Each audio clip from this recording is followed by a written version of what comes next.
Welcome to Canadian Driver Knowledge Test. Ace your driving test with our practice tests on Canadian driving rules and vehicle inspections. Whether you're preparing for Class 1, 2, 3, or 4, we've got you covered. Subscribe now and test your knowledge with our practice questions to drive confidently and pass with ease.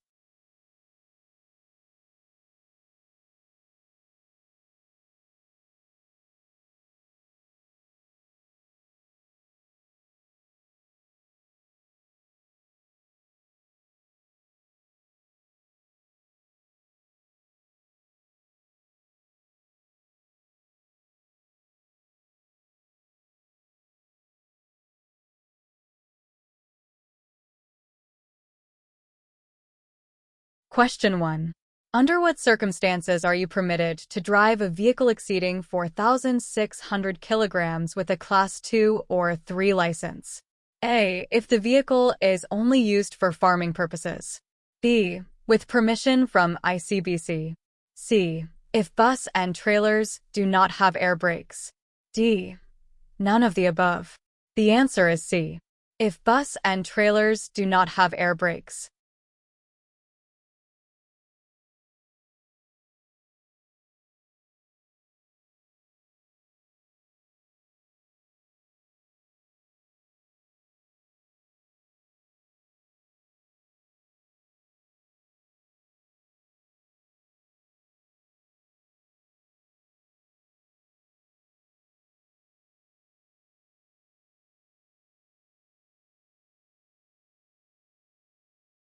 Question 2.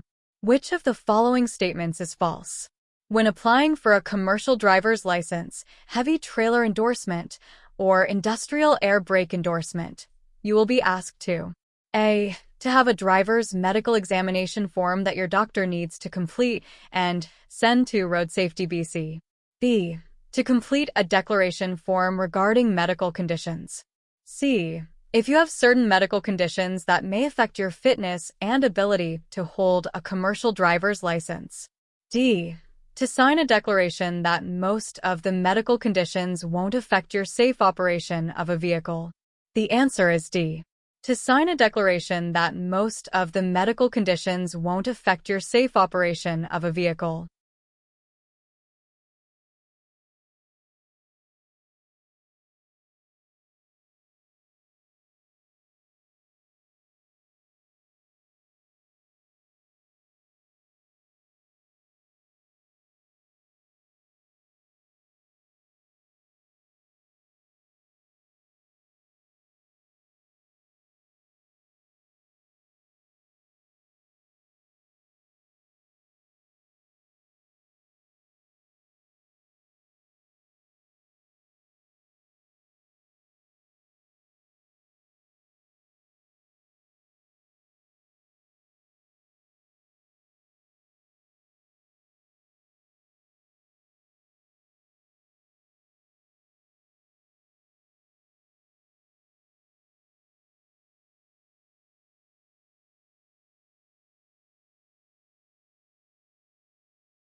Question 4. According to the National Safety Code, NSC, when are pre-trip inspections required to be performed? A. Anytime during the first run of the day. B. It's up to the carrier. C. Before the first run of the day. D. After loading the vehicle for the first run. The answer is C. Before the first run of the day.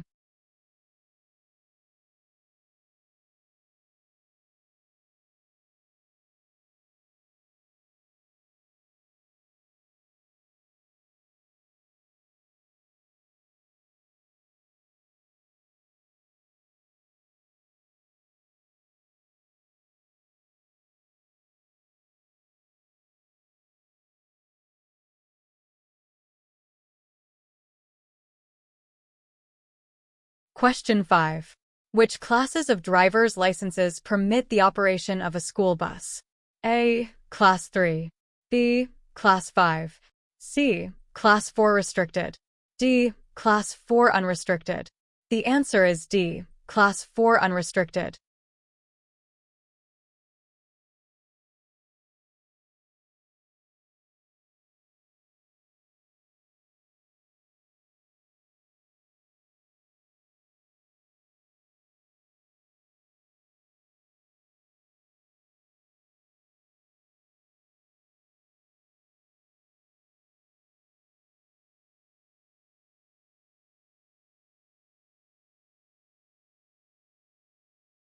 Question 6. Brakes transform the kinetic energy of a moving vehicle into what form of energy? A. Heat. B. Into hot air. C. Nothing. D. The ability to stop. The answer is A. Heat.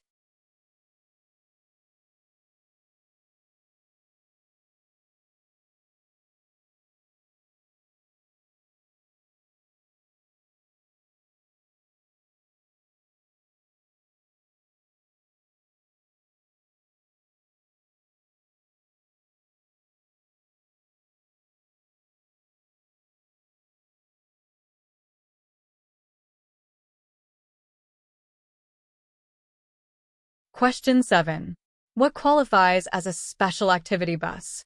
A. It's used for private schools. B. It's the same as a regular school bus. C. It is operated for a school and doesn't run on a set schedule. D. None of the above. The answer is C. It is operated for a school and doesn't run on a set schedule.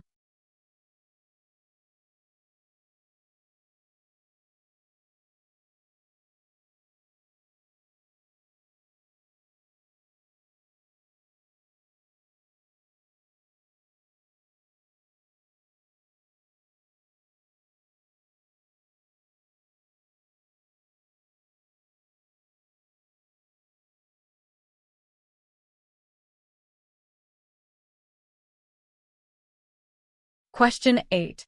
Even with a diesel engine producing over 400 horsepower, how long might it take for a vehicle, due to its weight and load, to accelerate to 100 kilometers per hour?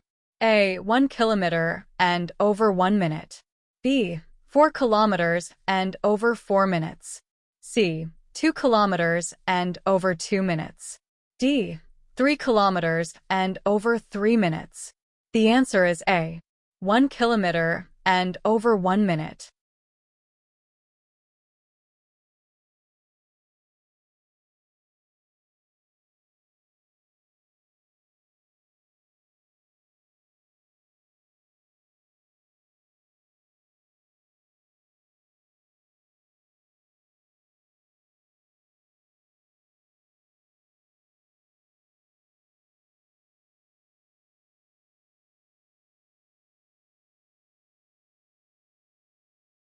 Question 9. What are the consequences of driving without a valid driver's license or the appropriate class of license? A. You would be given a warning. B. It may breach your insurance coverage if you're in a crash. C. It would be difficult to operate those vehicles. D. None of the above. The answer is B. It may breach your insurance coverage if you're in a crash.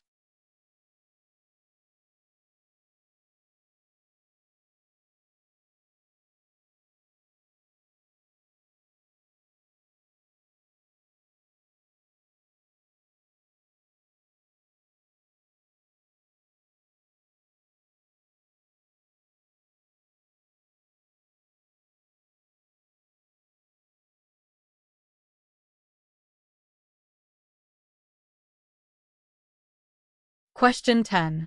What types of trailers can you tow with a heavy trailer endorsement, code 20, on a Class 4 or 5 driver's license?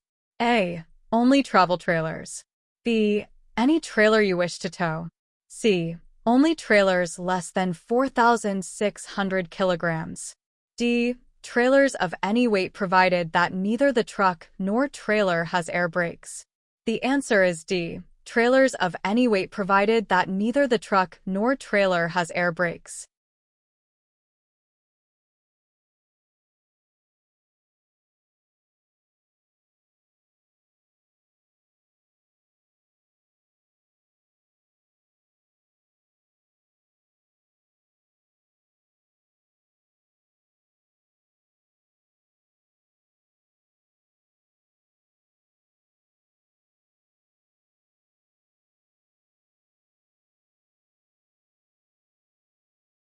Question 11. What is the validity period of a learner's license?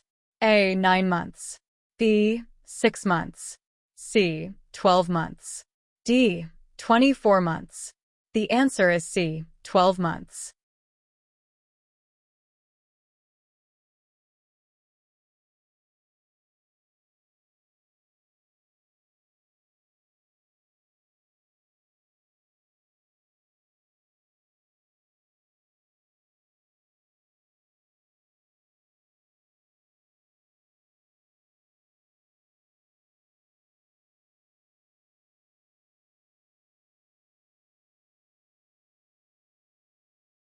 Question 12. Once your perception takes hold, what is the typical reaction time to move from the accelerator to the brake pedal? A. About 3/4 of a second. B. About 1/2 of a second. C. About 1/4 of a second. D. About 1 full second. The answer is A. About 3/4 of a second.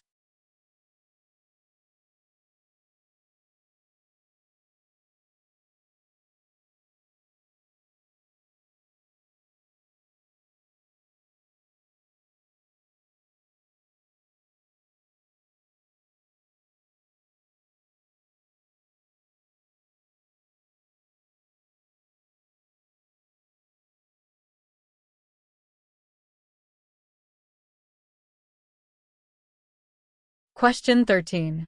What is every carrier required to do before hiring you? A. Take your word for it. B. Make a copy of your driver's license. C. Receive a letter from your previous employer as proof. D. Check your driving record before hiring you and once a year after hiring you. The answer is D. Check your driving record before hiring you and once a year after hiring you.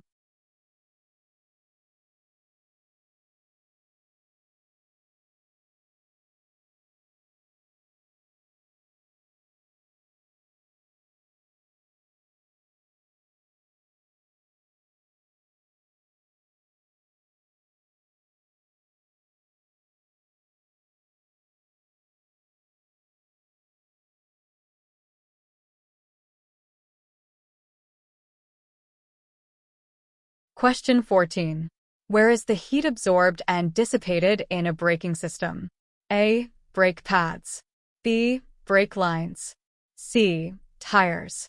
D. The atmosphere, primarily through the brake drums/rotors. The answer is D. The atmosphere, primarily through the brake drums/rotors.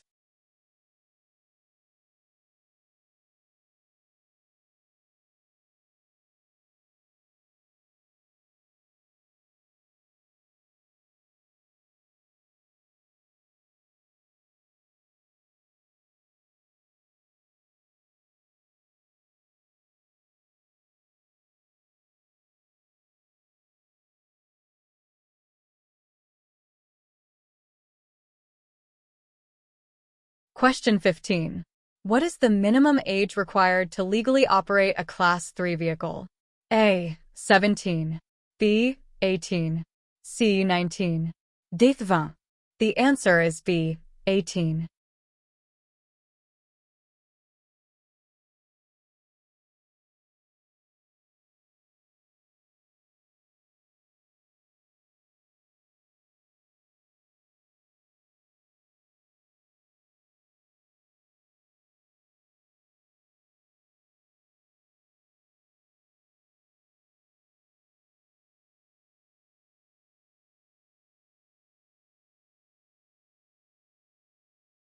Question 16. What does NSC stand for in the context of requiring most commercial drivers to complete trip inspections? A. National Safety Coalition. B. National School of Commercial Driver. C. National Safety Code. D. National Secure Code. The answer is C. National Safety Code.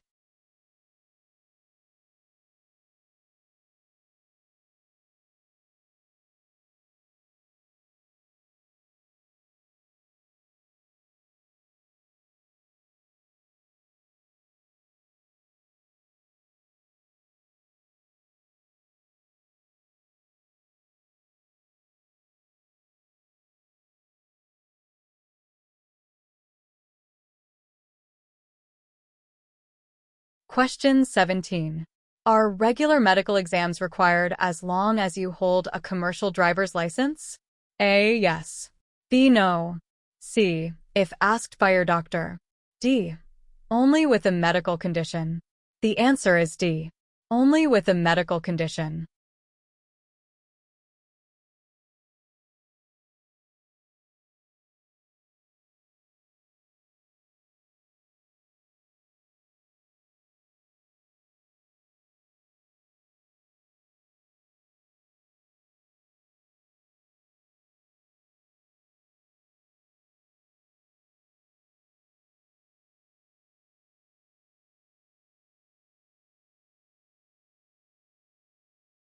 Question 18.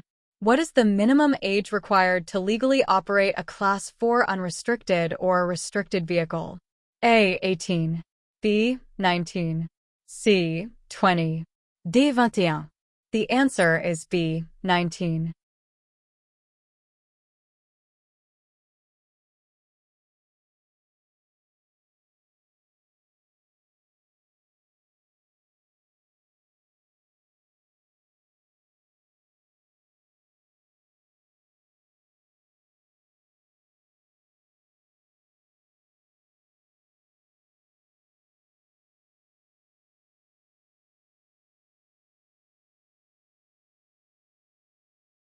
Question 19. If you take your Class 1, 2, or 3 road test using an automatic transmission, how will this be noted on your driver's license? A. You must take the road test in a manual transmission vehicle. B. Your Class 1, 2, or 3 driver's license will be restricted to automatic transmissions only. C. There is no difference. D. None of the above. The answer is B. Your Class 1, 2, or 3 driver's license will be restricted to automatic transmissions only.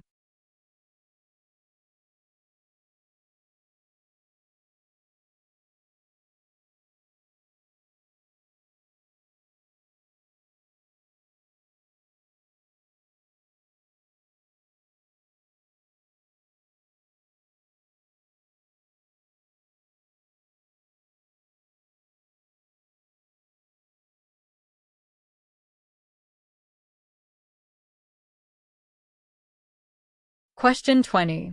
If the axles are not equally loaded, how do wheels with lighter loads behave during braking?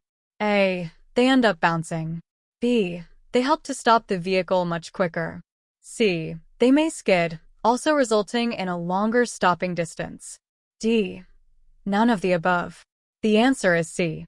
They may skid, also resulting in a longer stopping distance.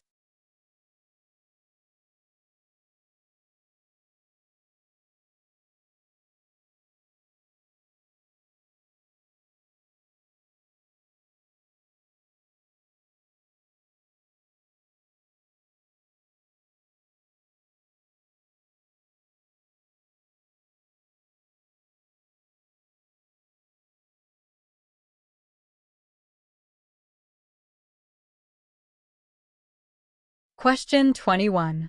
What type of vehicle cannot be driven with a Class 1 license? A. Motorcycle. B. A Class 2 vehicle. C. A Class 4 unrestricted vehicle. D.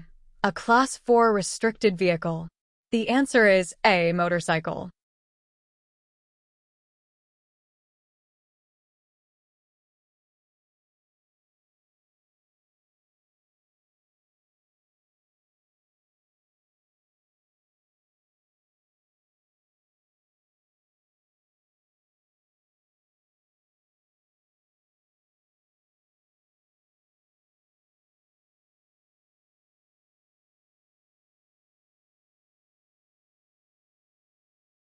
Question 22. If you live outside of BC, how can you provide proof of an acceptable driving record before obtaining a commercial class driver's license? A. Get a police check. B. Get a driver's abstract from that jurisdiction. C. Get a letter from your previous insurance company. D. None of the above. The answer is B. Get a driver's abstract from that jurisdiction.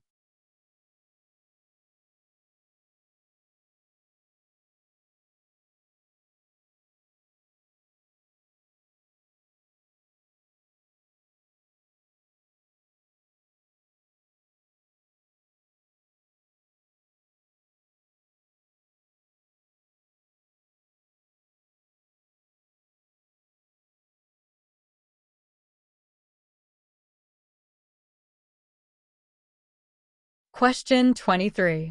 What is the minimum waiting period for a retest if you fail the first attempt for a Class 1 to 4 license? A. 14 days. B. 21 days. C. 7 days. D. 30 days.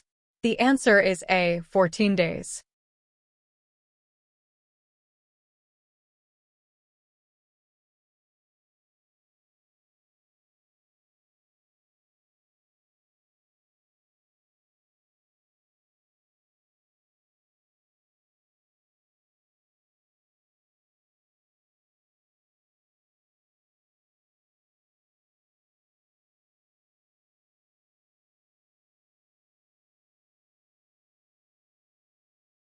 Question 24. Why is the pre-trip inspection included as part of your road test?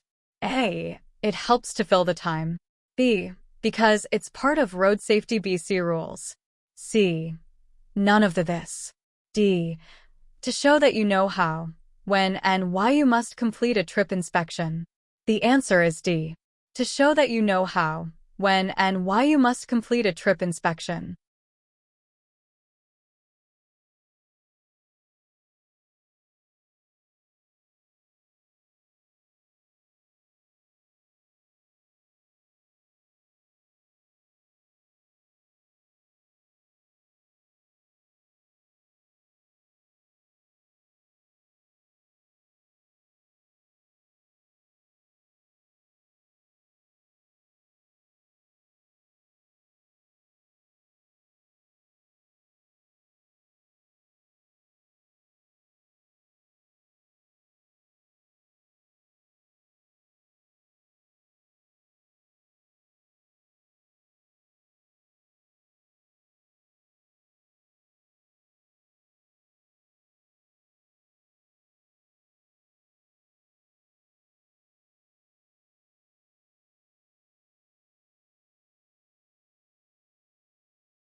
Question 26. What is the minimum age required to legally operate a Class 1 vehicle? A. 18. B. 19. C. 20. D. 21. The answer is B. 19.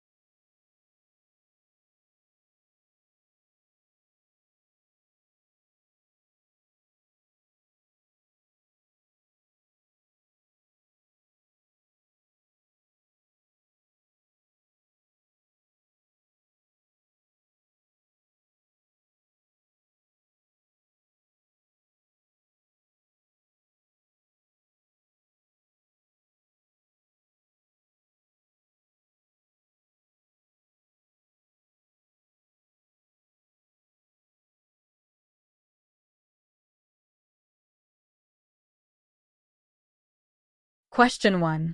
What is the maximum fine for operating a vehicle with brakes that are improperly adjusted or not performing adequately? A. 250. B. 1,000. C. 500. D. 2,000. The answer is D. 2,000.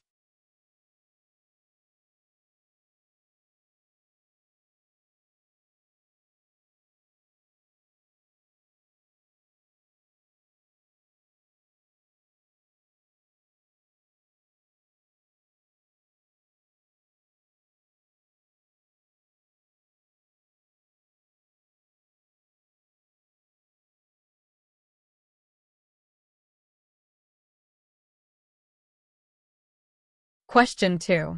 How much additional stopping power is required when both the vehicle weight and speed are doubled? A. 6 times the stopping power. B. 8 times the stopping power. C. 2 times the stopping power. D. 4 times the stopping power. The answer is B. 8 times the stopping power.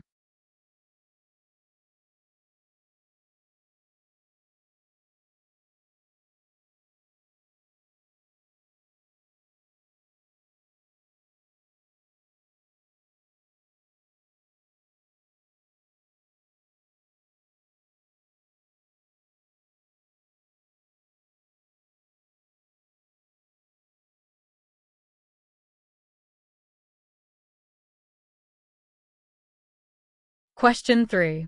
What is brake fade? A. Your brakes begin to fall apart in small pieces. B. Your brakes begin use less heat to stop the vehicle. C. Need more time. D. Your brakes stop working properly because they're overheated. The answer is D. Your brakes stop working properly because they're overheated.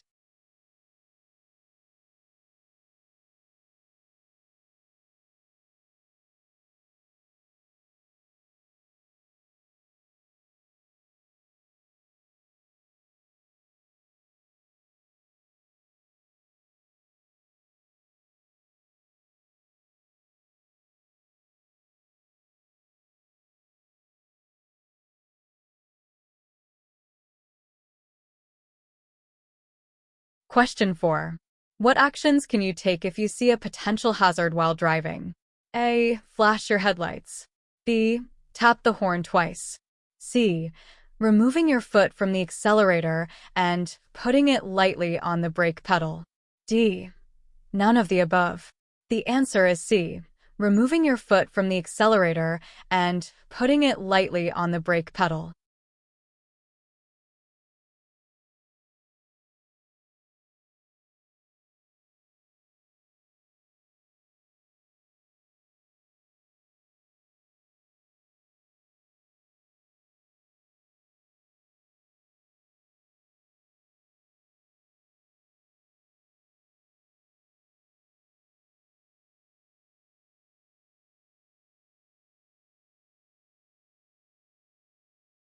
Question 5.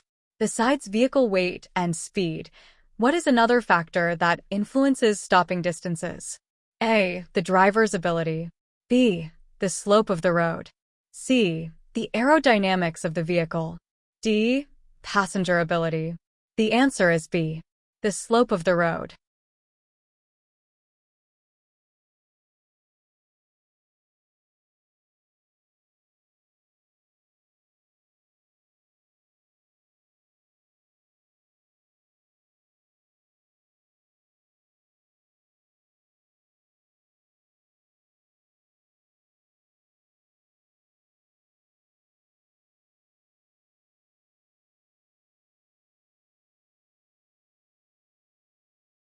Question 6. What is the minimum following distance required when driving a bus, truck, or other heavy vehicle? A. 2 seconds. B. 3 seconds. C. 5 seconds. D. 10 seconds. The answer is C. 5 seconds.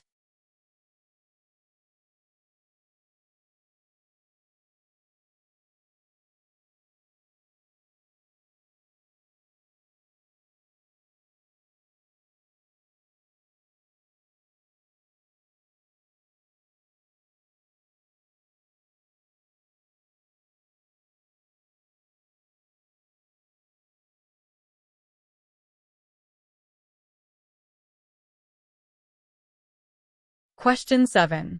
How much additional stopping power is required when the vehicle speed is doubled? A. 6 times the stopping power. B. 4 times the stopping power. C. 8 times the stopping power. D. 2 times the stopping power. The answer is B. 4 times the stopping power.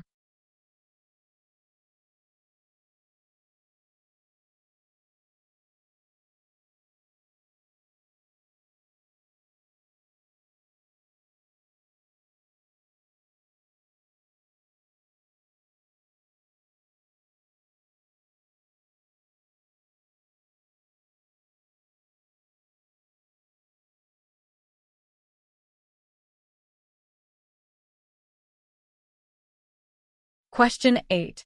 What is the minimum following distance for cars and light trucks? A. 3 seconds. B. 2 seconds. C. 4 seconds. D. 6 seconds. The answer is B. 2 seconds.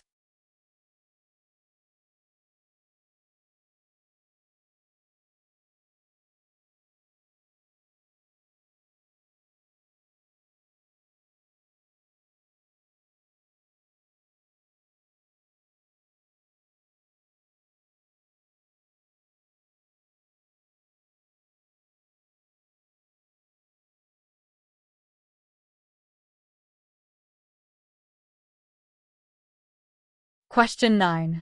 What can reduce fuel consumption by up to 30%? A. Nothing. B. Proper fuel. C. Good tires. D. Good safe driving habits. The answer is D. Good safe driving habits.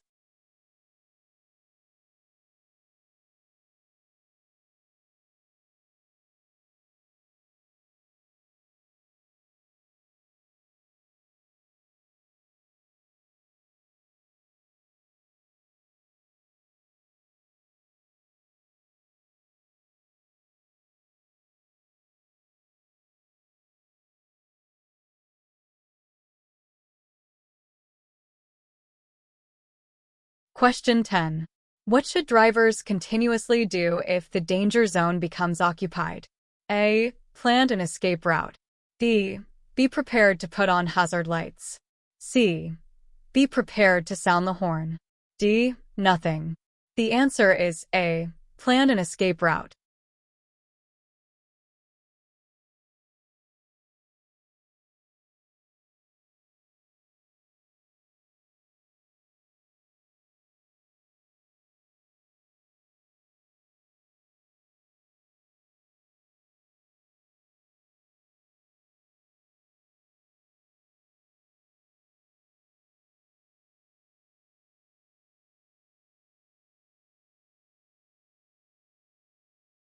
Question 11. What actions can help reduce your danger zone while driving? A. Slowing down. B. Tapping your horn. C. Windshield wipers. D. Bright headlights. The answer is A. Slowing down.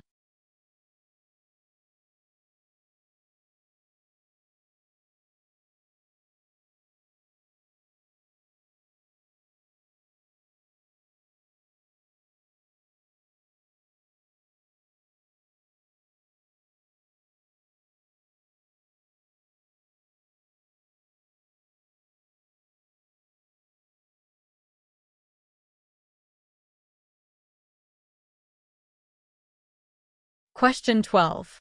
What is the best method for stopping on icy roads? A. Brakes normal. B. Pump the brakes. C. Let the ABS do their thing. D. Use extremely light pressure on the brake. The answer is D. Use extremely light pressure on the brake.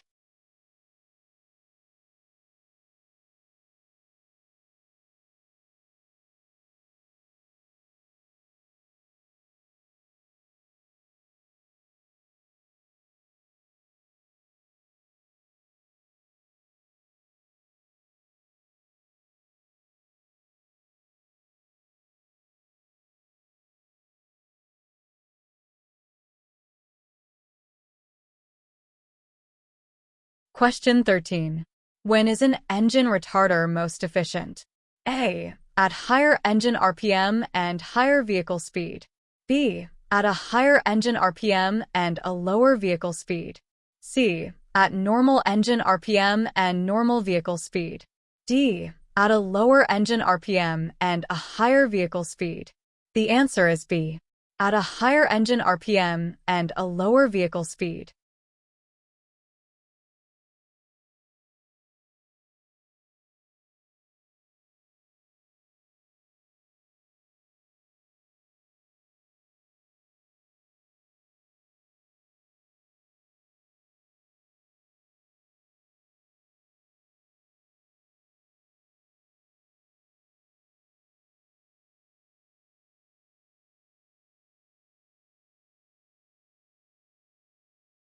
Question 14.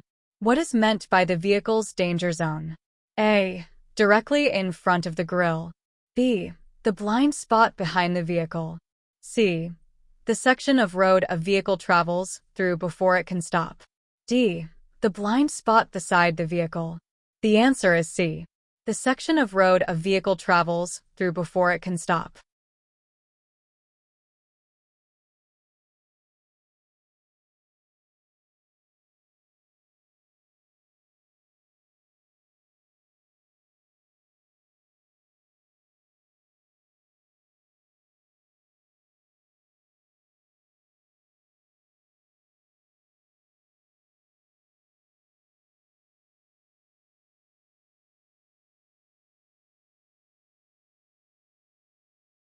Question 15.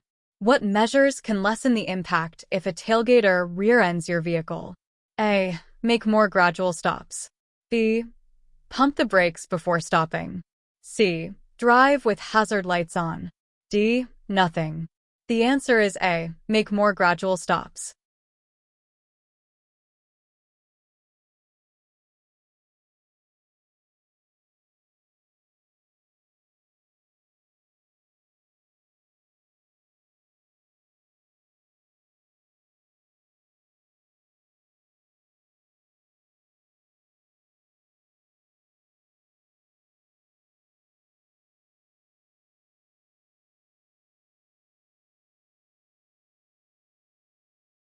Question 16.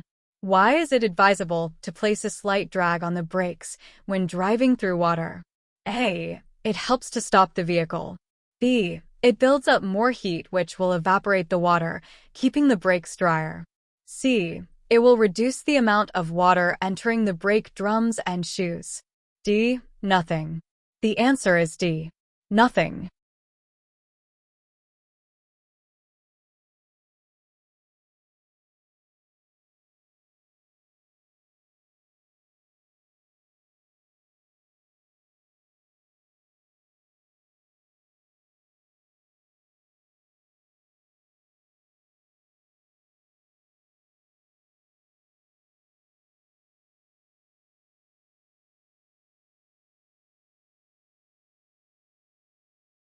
Question 17.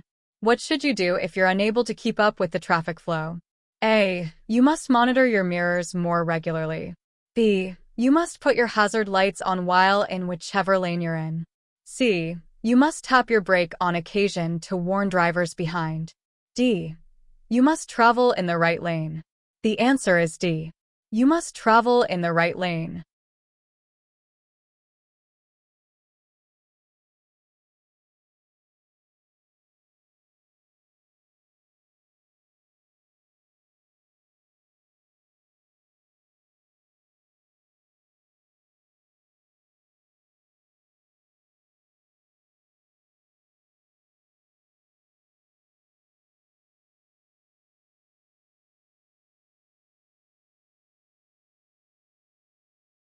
Question 18. Most brake components operate best at around what temperature? A. 250 degrees Celsius. B. 120 degrees Celsius. C. 300 degrees Celsius. D. 150 degrés C. The answer is B. 120 degrees Celsius.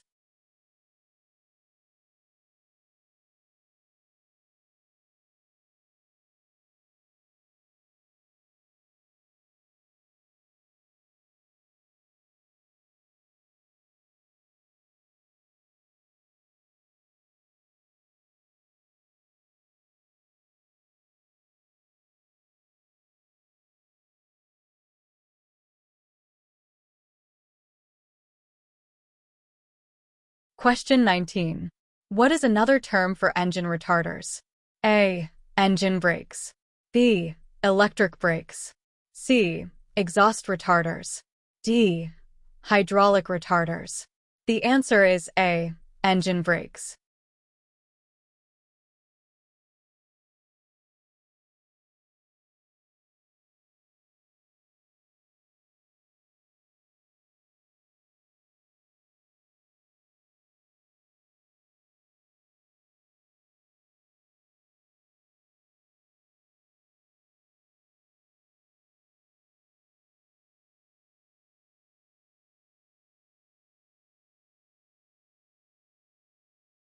Question 20. What is the purpose of ABS brakes? A. It helps to keep your regular brakes cooler. B. It helps you stop with just the rear brakes. C. It helps prevent wheel lockup or skids. D. None of the above.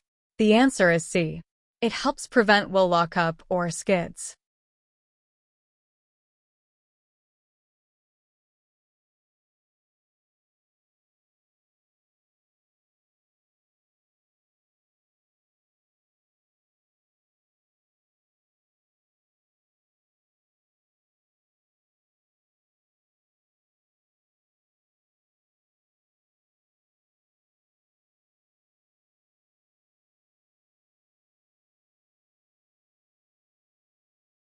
Question 21. What is the function of retarders in a vehicle? A. They assist the brakes by reducing the heat that's built up inside them. B. They cool down the brake pads and rotors. C. They provide auxiliary slowing of the vehicle. D. None of the above. The answer is C. They provide auxiliary slowing of the vehicle.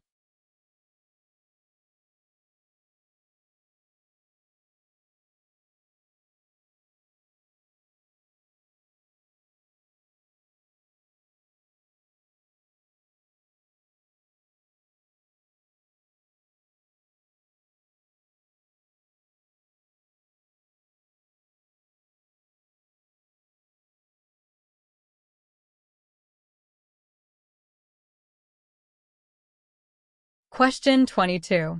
What does ATC stand for in the context of vehicle safety? A. Anti-traction control. B. Automatic traction control. C. Automatic terrain capacity. D. None of the above. The answer is B. Automatic traction control.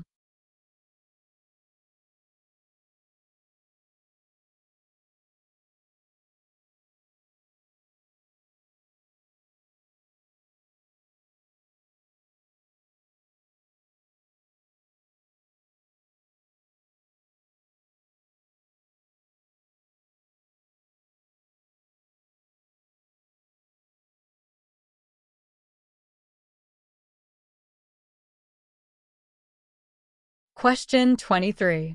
What steps can you take to travel safely through construction zones? A. Drive with hazard lights on. B. Tap the horn before entering the construction zone. C. Leave space between you, the construction crews, and their equipment. D. None of the above. The answer is C. Leave space between you, the construction crews, and their equipment.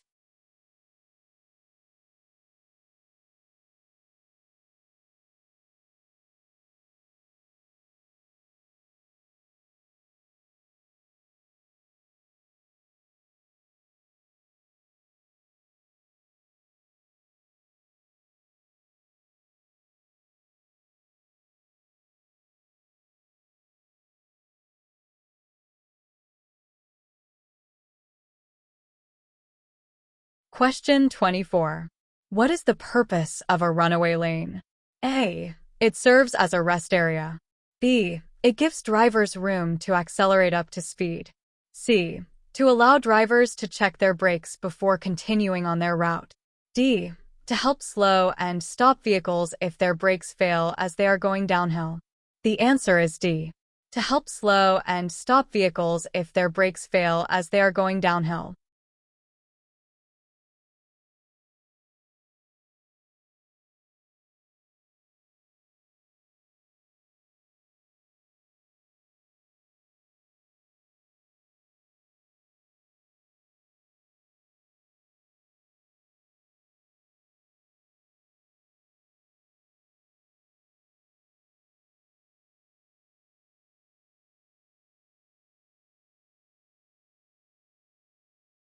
Question 25. Does ABS, anti-lock braking system, help you stop sooner? A. Yes. B. No. C. Yes, but only on wet roads. D. Yes, but only on dry roads. The answer is B. No.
Question 1.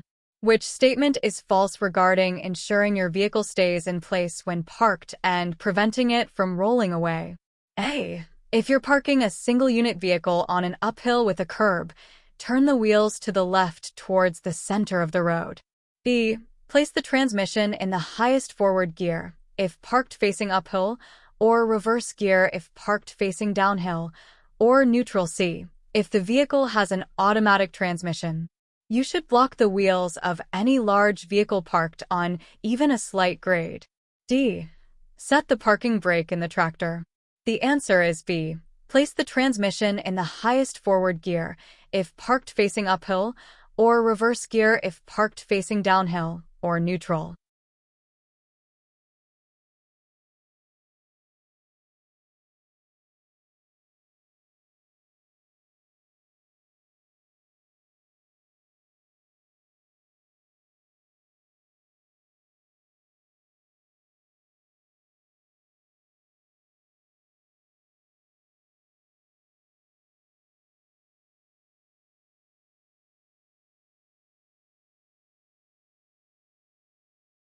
Question 2. Are trucks allowed to drive on the truck apron around the edge of the island in traffic circles and roundabouts? A. Yes, in order to drive through the traffic circle or roundabout. B. No, they must stay to the right of the roundabout or traffic circle. C. No, they must remain on the road. D. None of the above. The answer is A. Yes, in order to drive through the traffic circle or roundabout.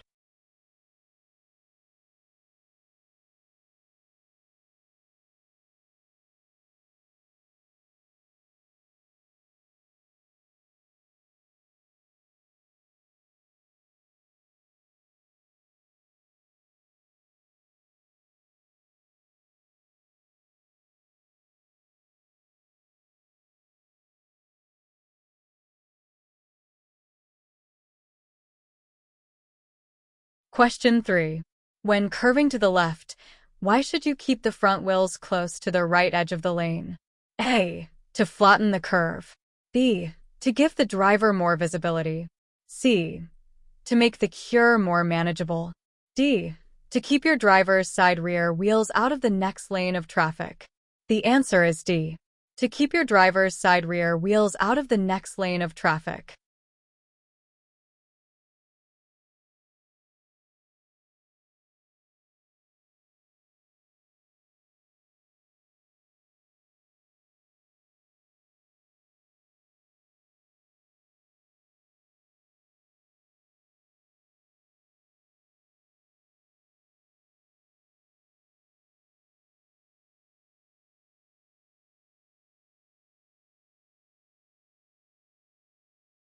Question 4.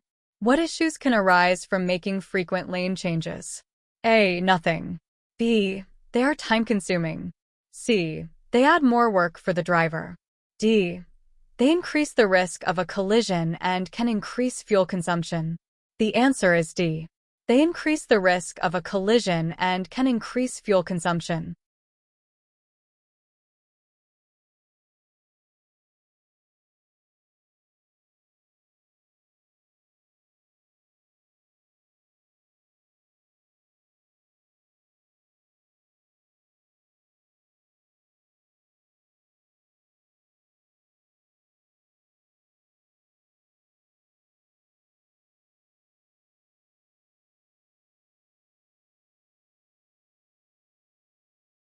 Question 5. What does double clutching mean in driving? A.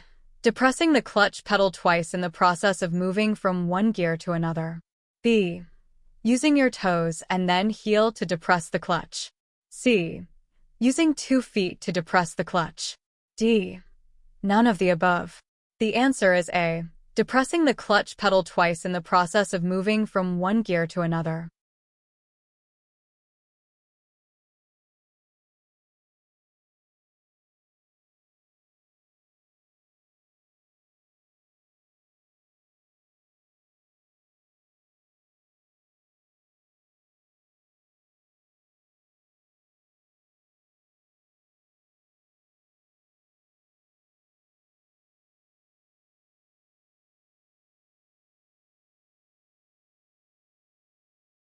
Question 6.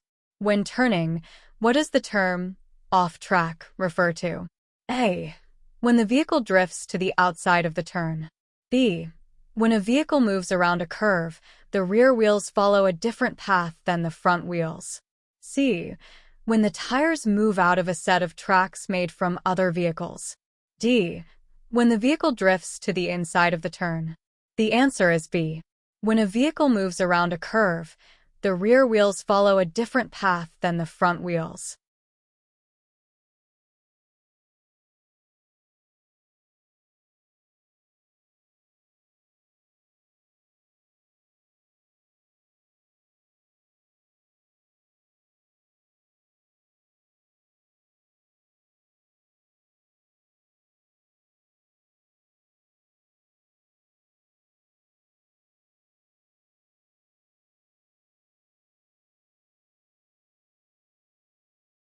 Question 7.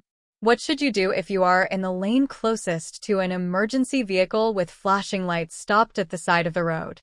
A. Keep going but with caution. B. Stop and proceed when directed. C. Tap the horn twice to warn of your approach. D. Reduce speed and change lanes to provide safe space margins if it is safe to do so. The answer is D. Reduce speed and change lanes to provide safe space margins if it is safe to do so.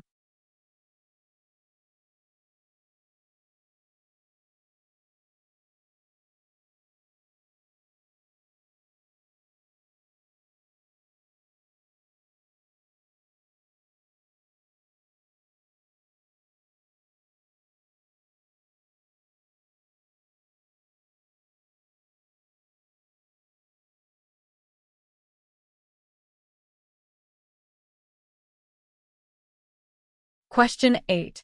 When other drivers signal their intention to overtake your vehicle, what can you do to facilitate a safe pass? A. Reduce your speed and give them room. B. Put your arm out the window and wave them on.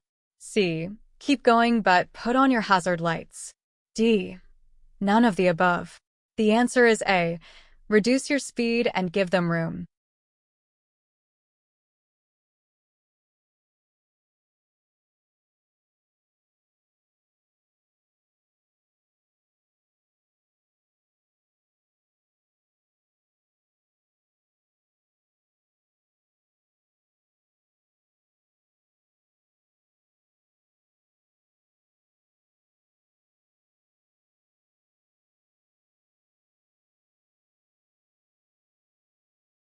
Question 9. How does inertia affect your vehicle while driving? A. It wants your vehicle to move in a straight line.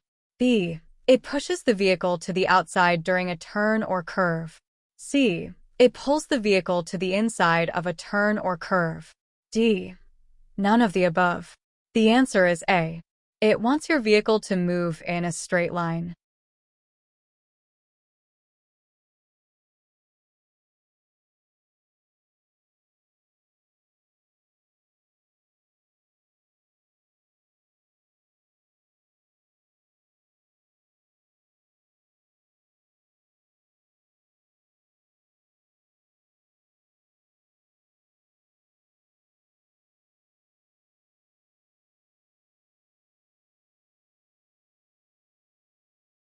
Question 10.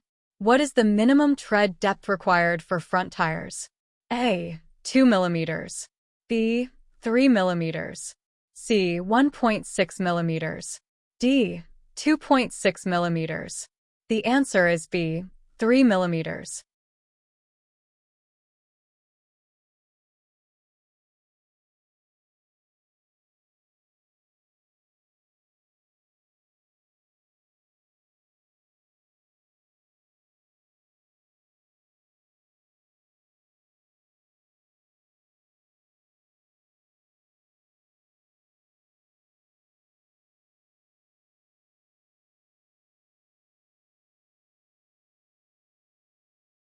Question 11.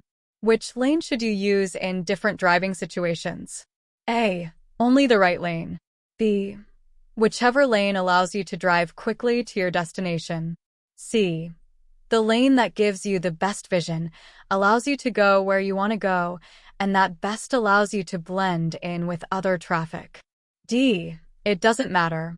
The answer is the lane that gives you the best vision, allows you to go where you want to go, and that best allows you to blend in with other traffic.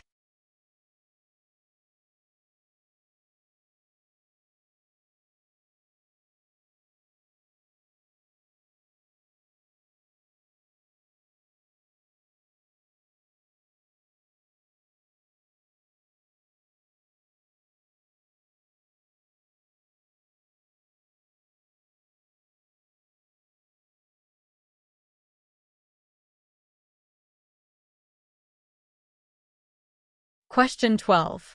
What is the maximum speed you should travel when driving in an alley? A. 15 kilometers per hour. B. 20 kilometers per hour. C. 10 km/h. D. 30 km/h. The answer is B. 20 kilometers per hour.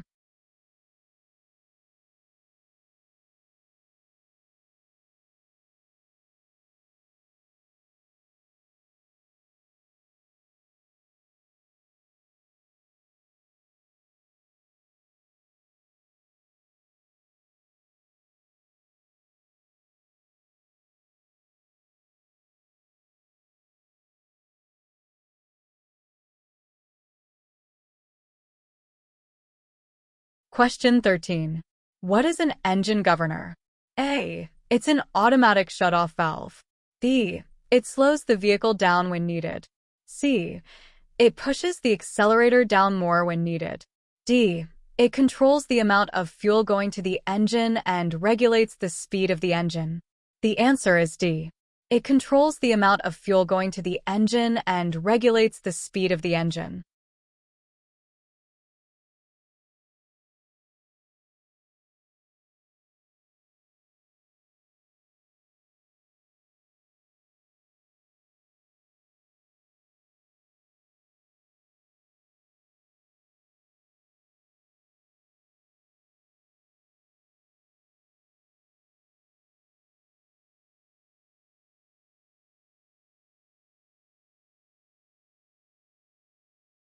Question 14. What could happen if you turn left too soon? A. The left rear wheels may hit the left curb. Your vehicle would end up in the oncoming lane.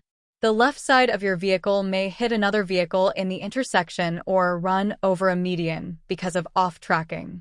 None of the above. The answer is D. It controls the amount of fuel going to the engine and regulates the speed of the engine.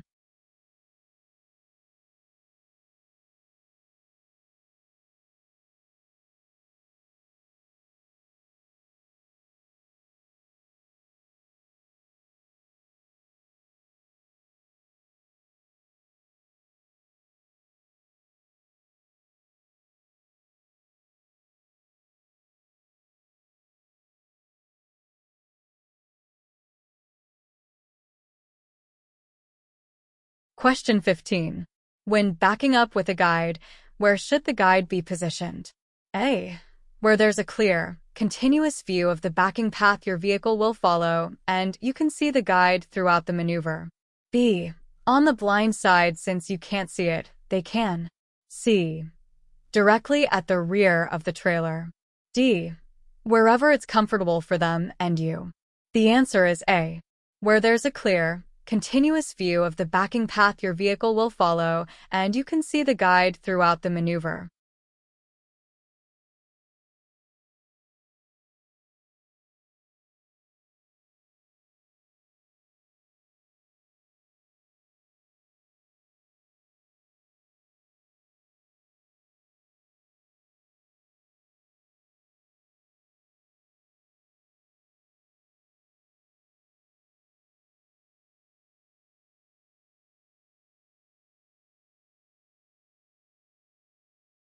Question 16. When stopping for a railway crossing, how far should you be from the crossing? A. 25 meters. B. 5 to 15 meters. C. 30 meters. D. 20 meters. The answer is B. 5 to 15 meters.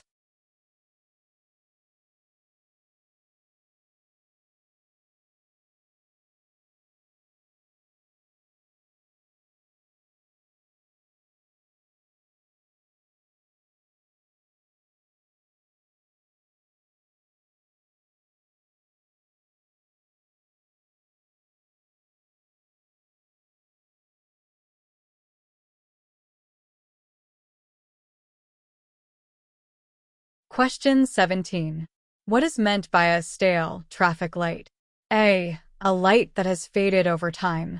B. A light that is stuck on the same color for a long period of time. C. A light that's been the same color for some time. D. None of the above. The answer is C. A light that's been the same color for some time.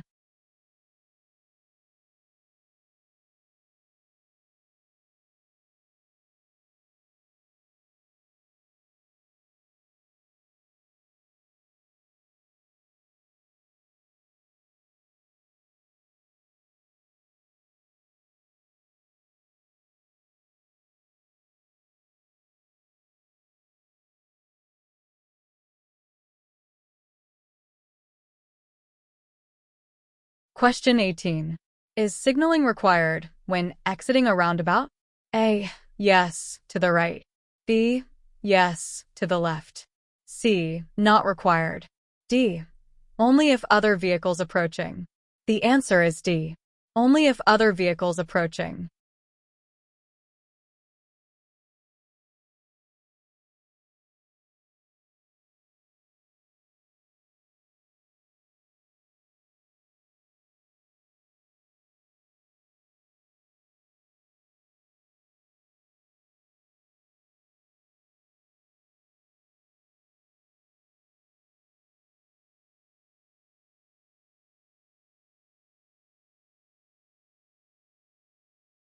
Question 19. What steering method is recommended for making frequent or sharp turns? A. The push-pull method. B. Shuffling the steering wheel. C. Palming the steering wheel. D. The hand-over-hand steering method. The answer is D. The hand-over-hand steering method.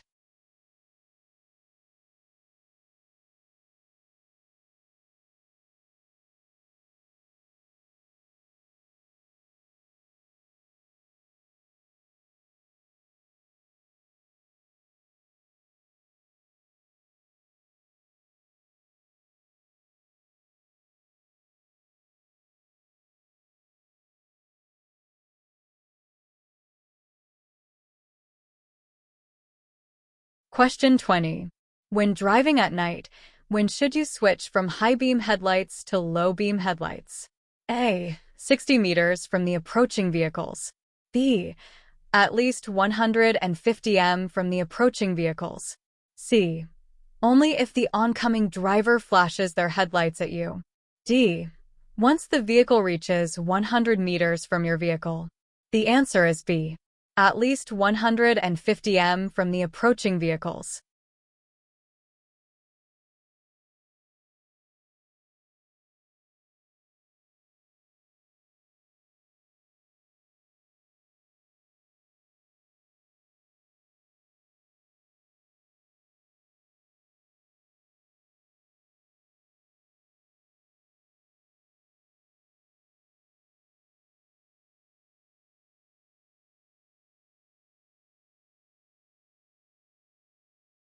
Question 21.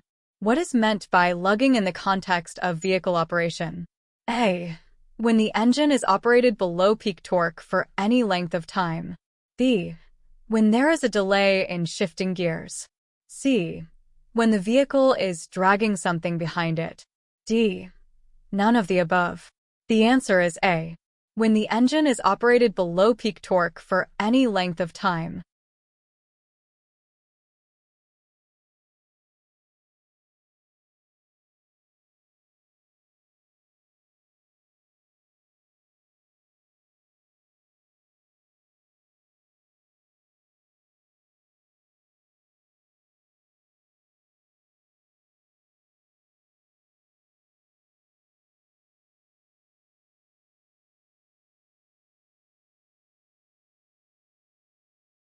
Question 22. When approaching a roundabout, who has the right of way? A. It doesn't matter. B. Traffic on your right. C. Whoever wants to go first. D. The traffic already in the roundabout. The answer is D. The traffic already in the roundabout.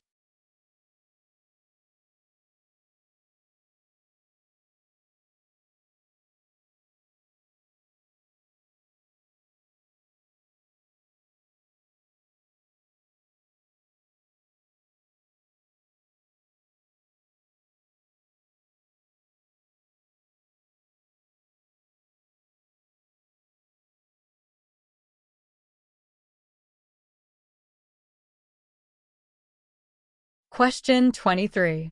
What's the difference between roundabouts and traffic circles? A. It doesn't matter. B. They are identical. C. Roundabouts are much smaller than traffic circles. D. Roundabouts are generally larger. The answer is D. Roundabouts are generally larger.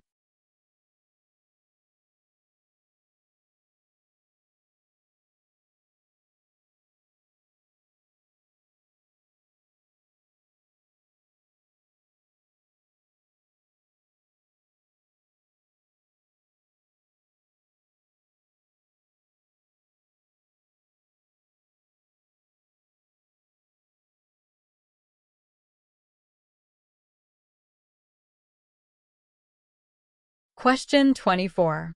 At what point during a turn is the risk of danger highest? A. Just before initiating the turn. B. At 45 degrees around the corner. C. When the tractor has made the turn but the trailer hasn't. D. It's all dangerous. The answer is C. When the tractor has made the turn but the trailer hasn't.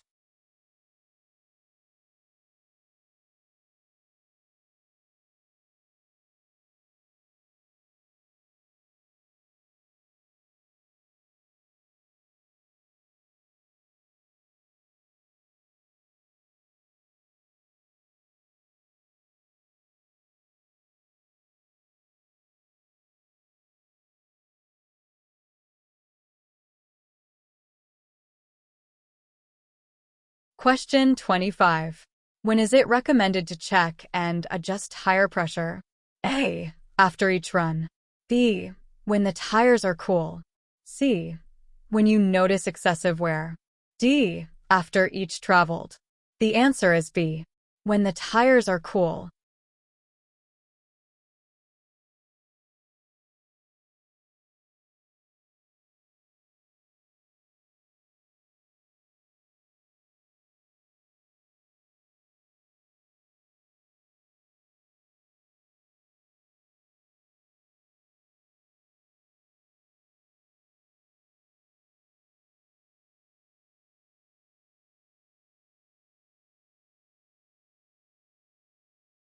Question 26.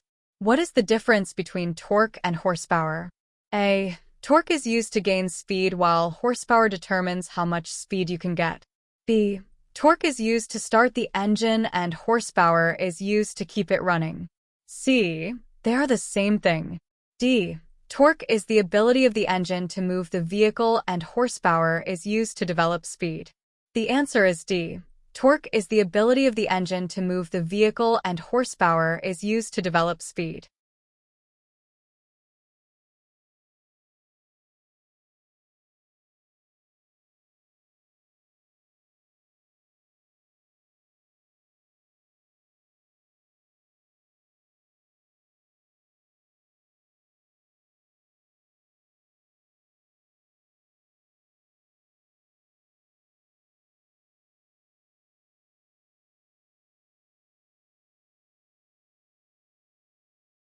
Question 27. When curving to the right, why should you keep the front wheels close to the center line? A. To give the driver more visibility. B. So the rear wheels don't drop off the pavement or go onto the pavement shoulder. C. To flatten out the curve. D. To make the curve more manageable. The answer is B. So the rear wheels don't drop off the pavement or go onto the pavement shoulder.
Question 1.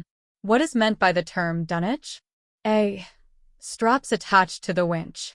B. Straps attached to the anchor points. C. Blocks to use to ensure the wheels don't move after parking the trailer. D. Spacing blocks, boards and mats that separate cargo from itself and its restraints. The answer is D. Spacing blocks, boards and mats that separate cargo from itself and its restraints.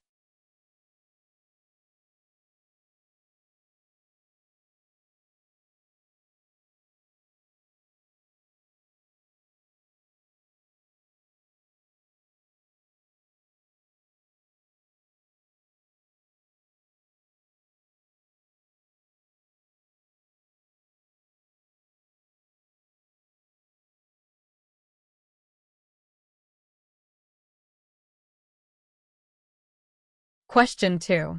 How far can a load extend in front of a vehicle? A. 1 meter. B. 2 meters. C. They can extend. D. 1.5 meters. The answer is A. 1 meter.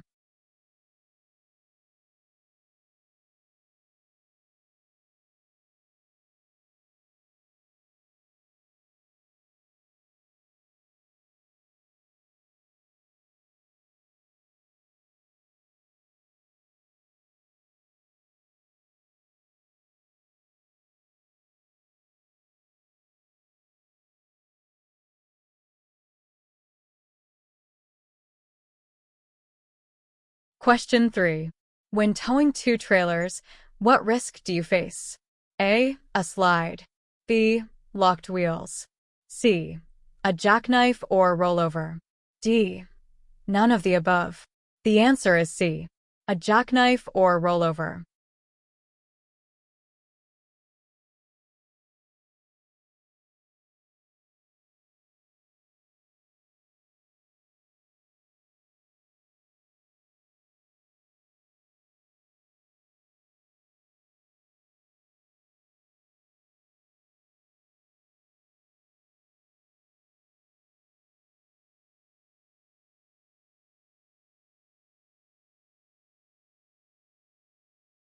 Question 4. What weight threshold triggers specific requirements for transporting coils of rolled sheet metal according to the standard? A. 1866 kilograms or less. B. 3,968 kilograms or more. C. 4,600 kilograms or more. D. 2,268 kilograms or more. The answer is D. 2,268 kilograms or more.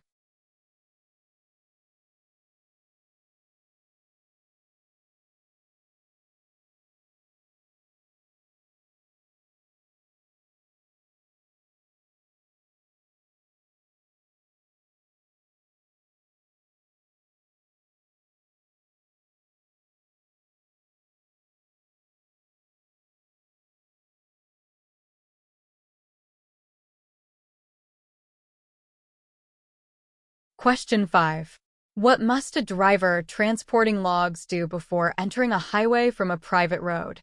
A. Weigh their load. B. Measure the logs. C.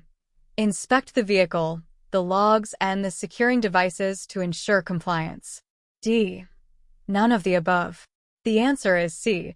Inspect the vehicle, the logs, and the securing devices to ensure compliance.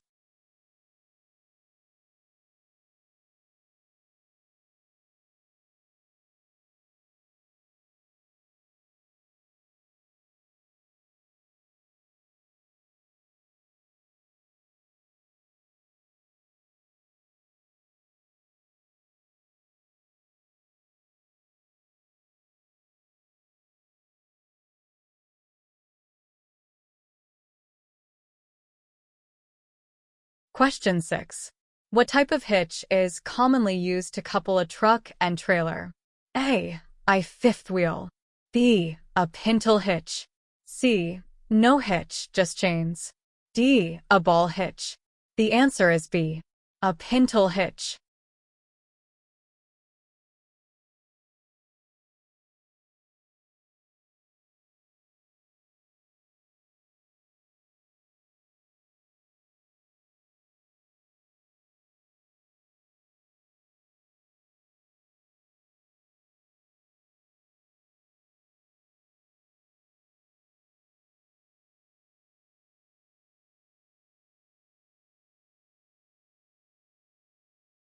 Question 7. When coupling and uncoupling multiple trailers with spring brakes, what should you do before coupling? A. Nothing. B. Block the wheels. C. Ensure the vehicle is in neutral. D. Make sure the spring brakes are applied. The answer is D. Make sure the spring brakes are applied.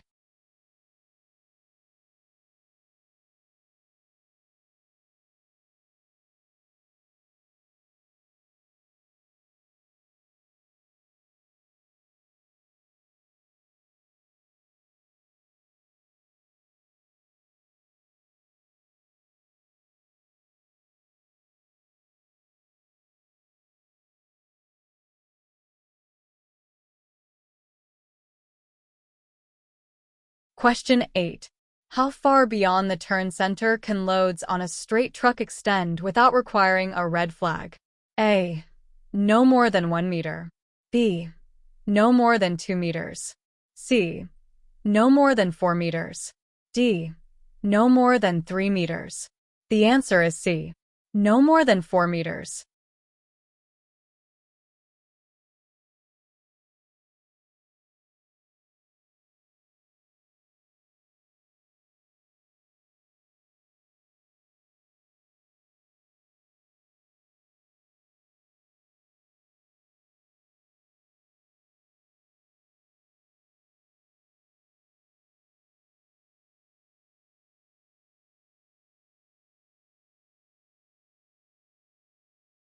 Question 9. Is a trip inspection report required for each new trailer you pick up daily? A. No. B. Yes. C. No, unless it is loaded ahead of time. D. Not unless you're taking it onto the highway. The answer is B. Yes.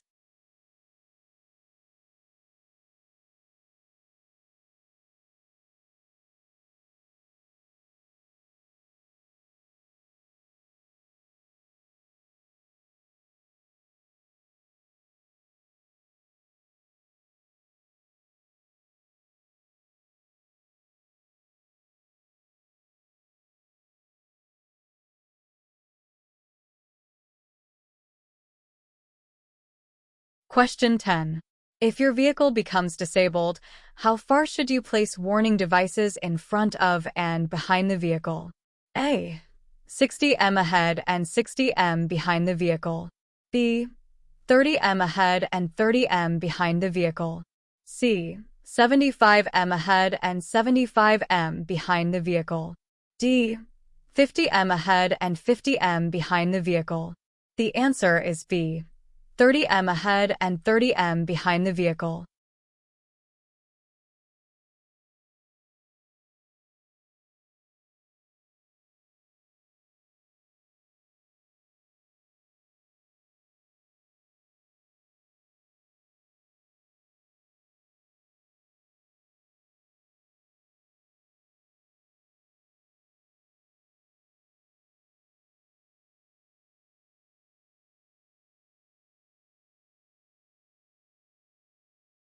Question 11. If your trailer starts to whip or swerve, what actions should you take to regain control? A. Tap the gas to straighten the trailer. B. Slow down and stop as soon as it's safe. C. Stay to the right until the trailer stops whipping or swerving. D. None of the above. The answer is B. Slow down and stop as soon as it's safe.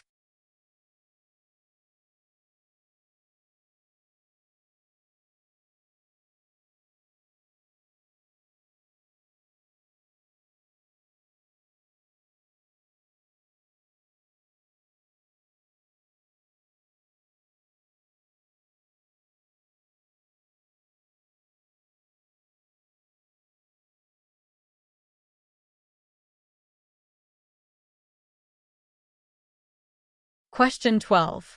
When loading the trailer, why is it important for the load to be partially over or just ahead of the rear axles? A. To save the front tires. B. To shorten braking distance. C. To get proper tire loading. D. None of the above. The answer is C. To get proper tire loading.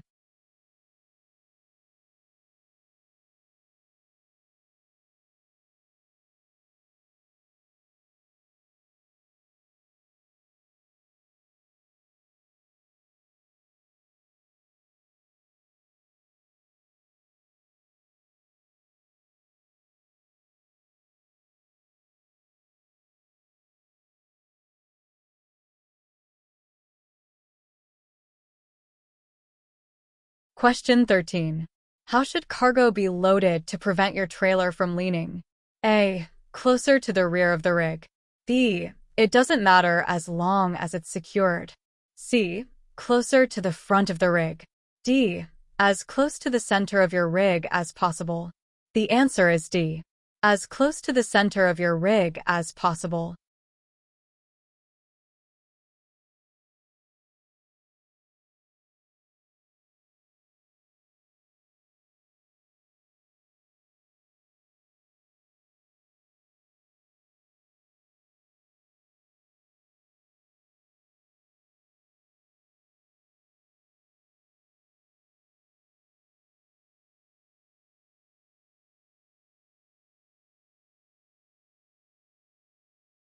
Question 14. Is a cab shield, also known as a cab protector or bulkhead, considered part of the front-end structure or cargo securement? A. Yes. B. No, it is not. C. Yes, but only for light loads. D. Yes, but only for short loads. The answer is B. No, it is not.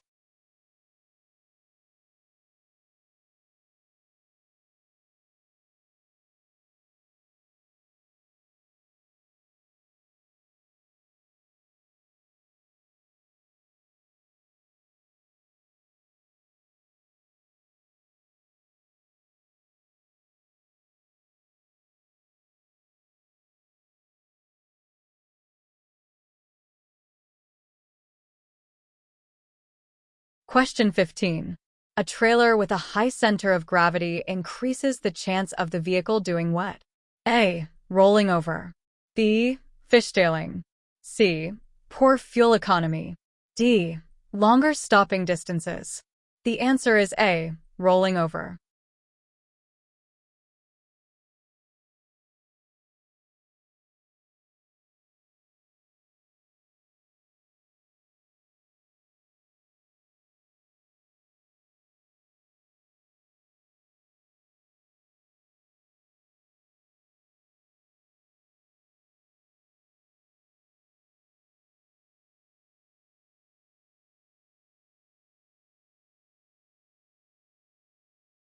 Question 16.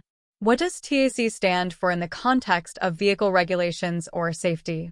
A. Transporting of animal cargo. B. Transportation Administration of Canada. C. Transportation Association of Canada. D. Transportation Aerodynamics Contribution. The answer is C. Transportation Association of Canada.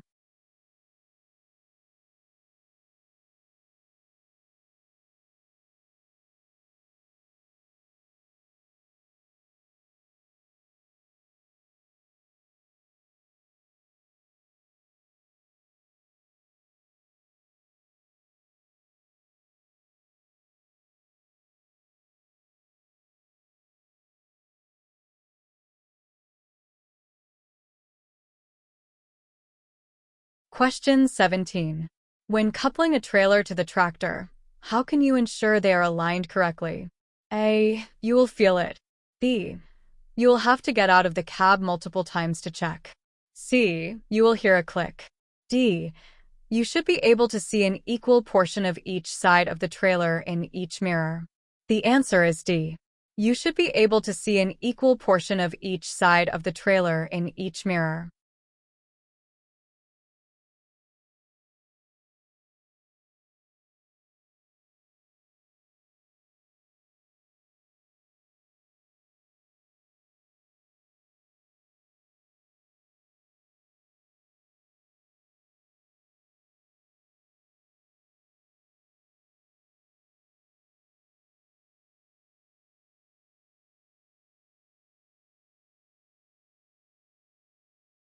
Question 18. What should be the minimum distance between your breastbone and the airbag unit in the steering wheel? A. A minimum of 35 centimeters. B. A minimum of 25 centimeters. D. A minimum of 10 centimeters. C. A minimum of 15 centimeters. The answer is B. A minimum of 25 centimeters.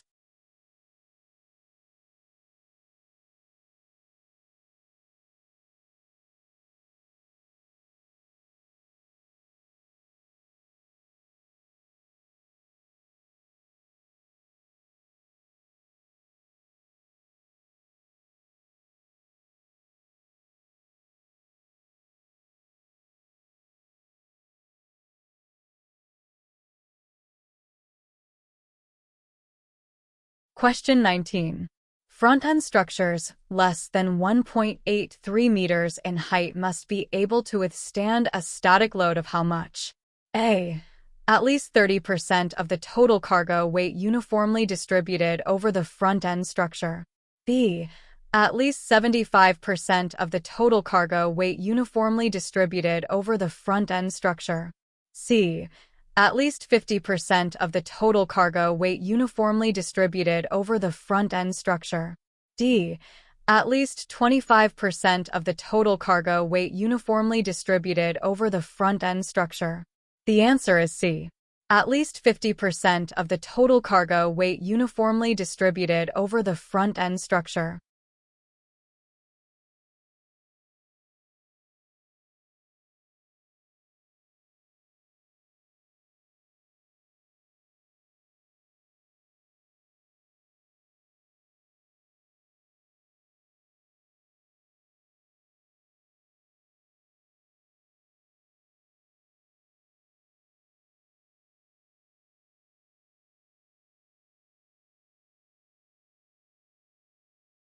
Question 20. When transporting livestock and you have less than a full load, what can you do to keep the livestock bunched together? A. Use tie-downs. B. Rope off a section. C. Use false bulkheads. D. None of the above. The answer is C. Use false bulkheads.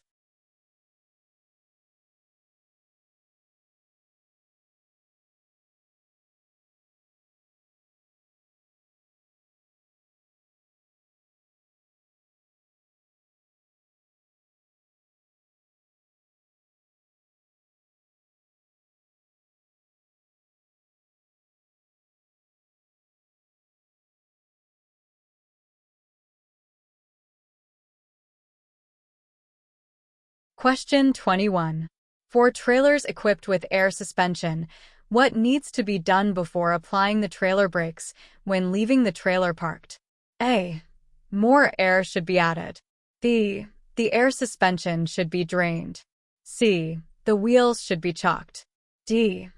None of the above. The answer is B. The air suspension should be drained.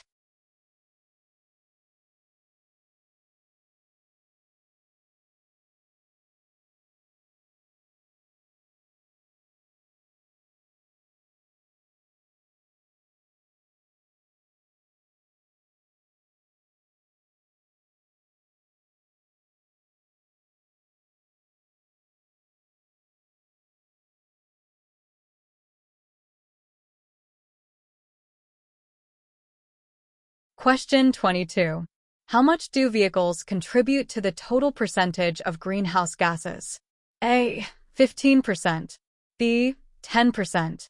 C. 20%. D. 30%. The answer is D. 30%.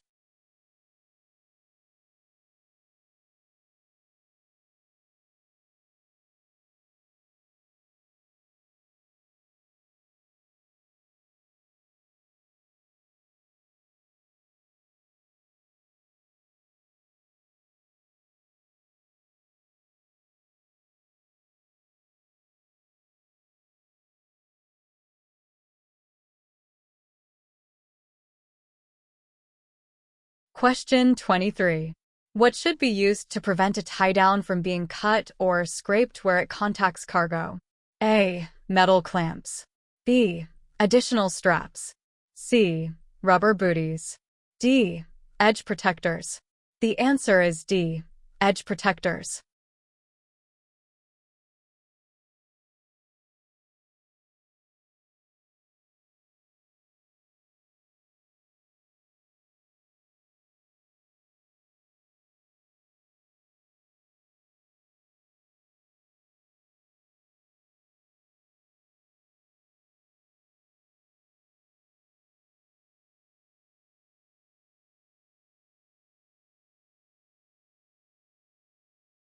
Question 24.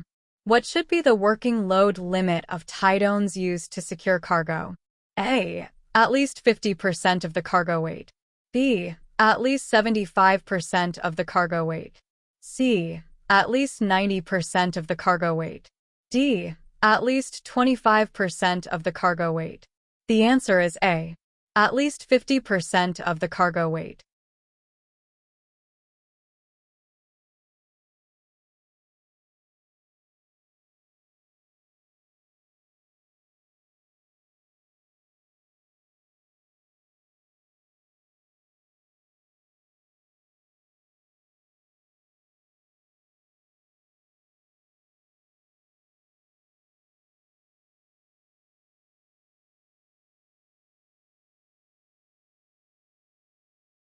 Question 25. What should you do when approaching a yield sign? A. Give right-of-way to other vehicles only. B. Give right-of-way to traffic on your right. C. Give the right-of-way to other vehicles and crossing pedestrians. D. Stop and look all directions for approaching traffic. The answer is C. Give the right-of-way to other vehicles and crossing pedestrians.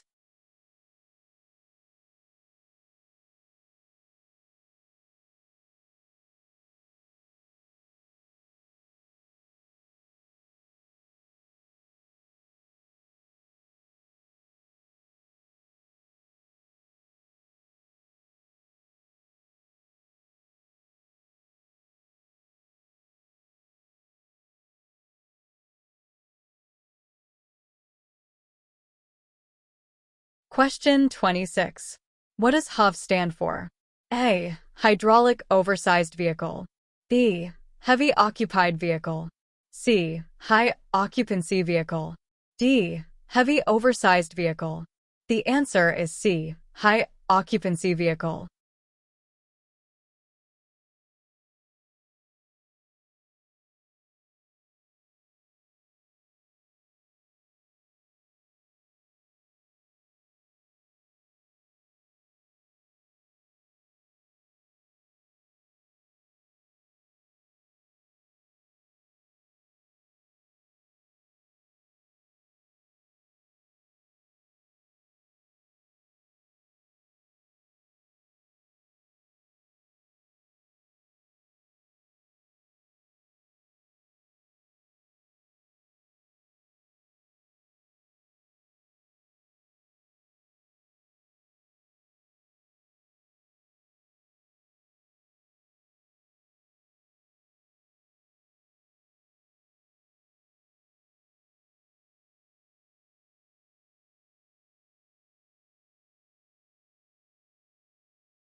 Question 1. Is it permissible to fuel a school bus while its engine is running or while passengers are on board? A. Yes. B. No. C. Only if driving on fumes. D. When no other choice presents itself. The answer is B. No.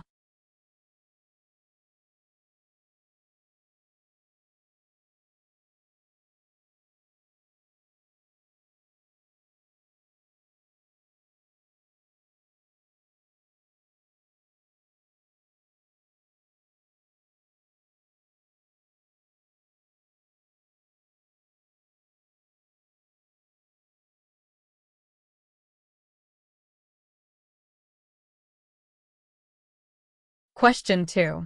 Are passengers permitted to stand on a school bus? A. No. B. Yes, but only those with special permission can do so. C. Not unless instructed to do so by the driver. D. Yes, provided all the seats are filled. The answer is A. No.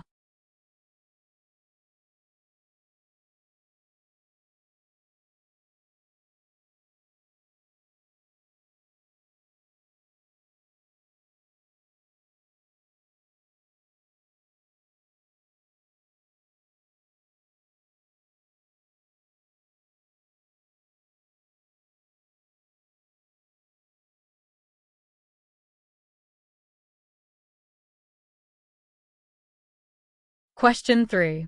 What additional type of mirror is required on cabover or forward control type school buses, besides the regular outside rear view mirrors?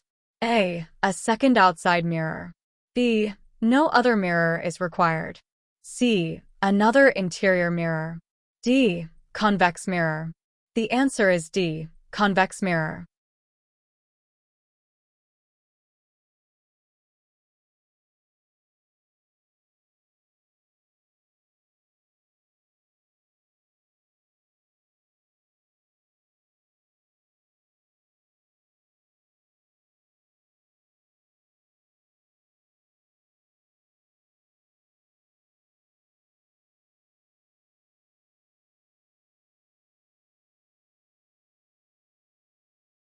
Question 4.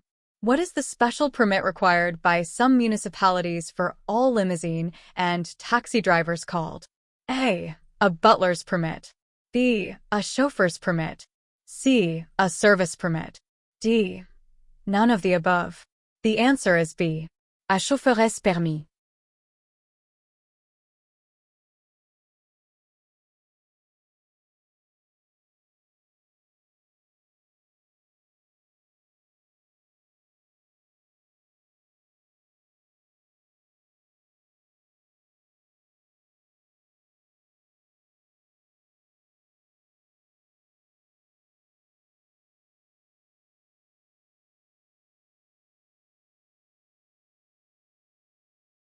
Question 5. Who must ensure that the safety equipment is both available and in proper working order? A. The driver. B. The employer. C. The head of maintenance. D. Whoever last drove the vehicle. The answer is A. The driver.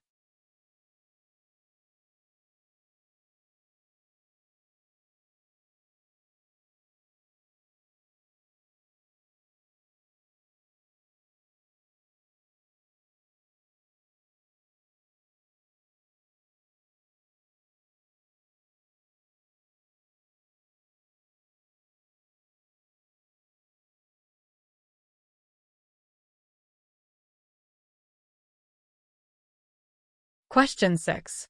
Is it required to have working lights that illuminate the passenger aisle of a bus?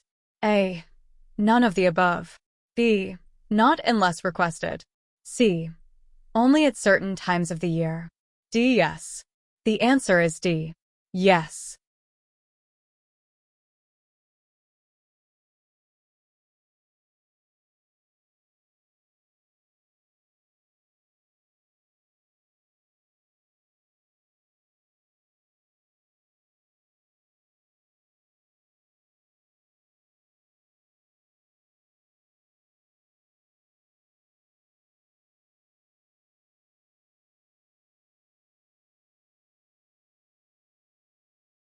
Question 7.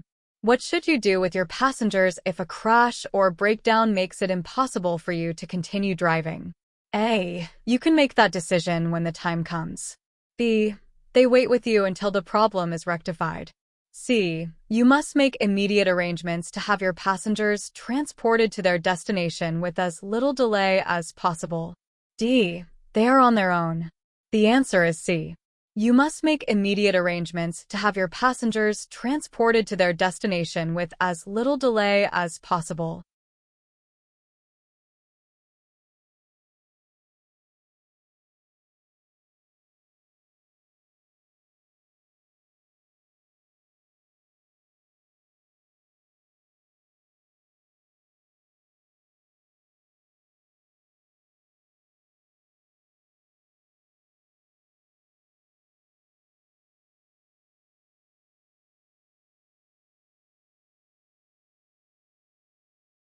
Question 8.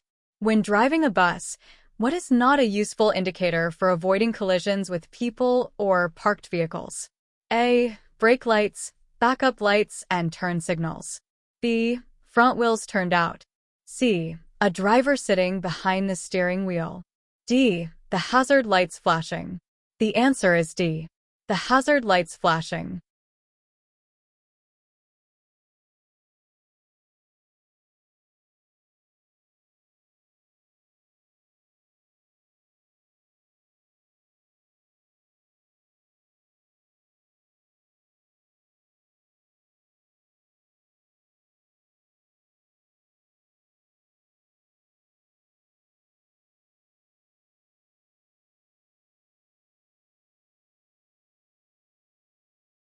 Question 9.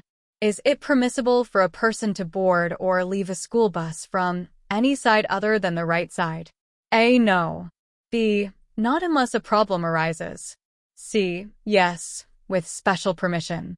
D. If directed by the driver. The answer is A. No.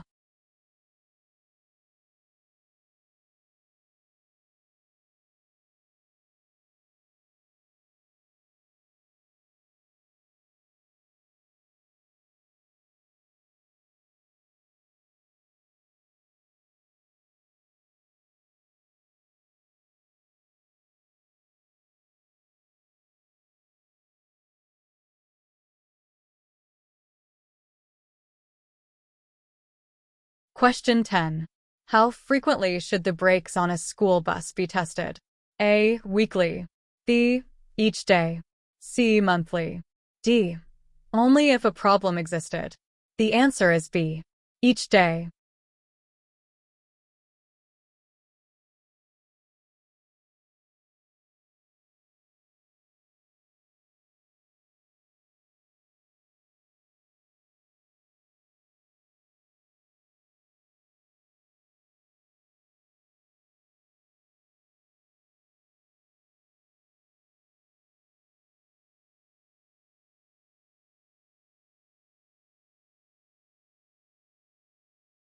Question 11.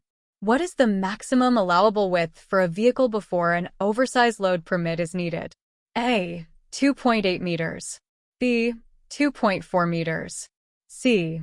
2.6 meters. D. 3 meters. The answer is C. 2.6 meters.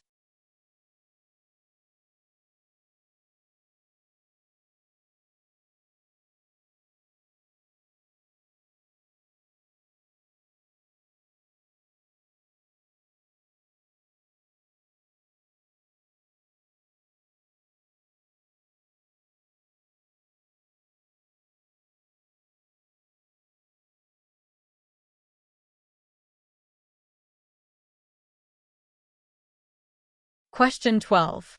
When are overload permits typically issued? A. When the load exceeds 2,868 kilograms. B. When the load has to be extended onto a separate trailer. C. When loads can't be reduced or when a vehicle isn't licensed up to its allowable weight. D. None of the above. The answer is C.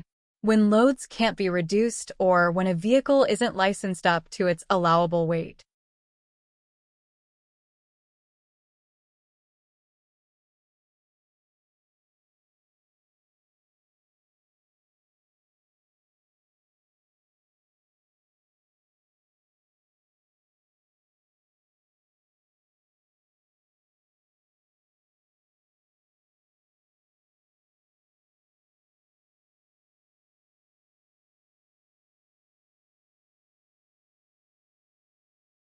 Question 13.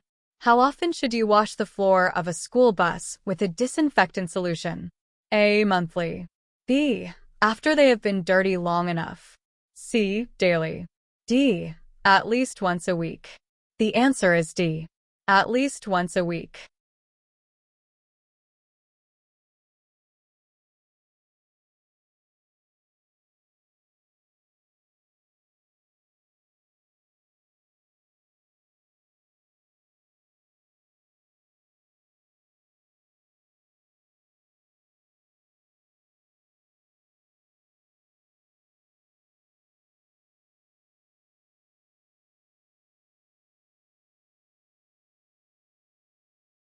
Question 14.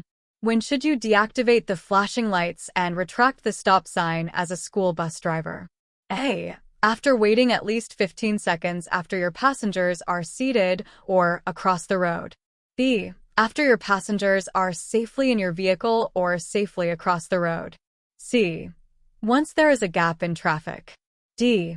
Once the passengers have entered the bus. The answer is B.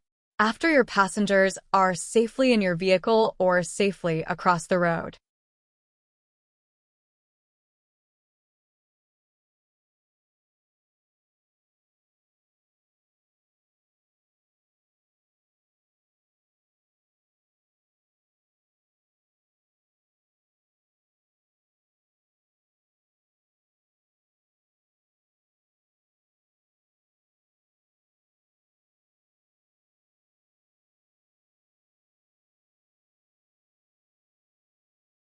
Question 15.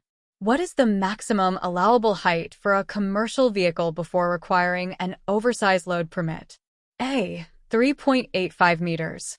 B. 3.95 meters. C. 4.75 meters. D. 4.15 meters. The answer is D. 4.15 meters.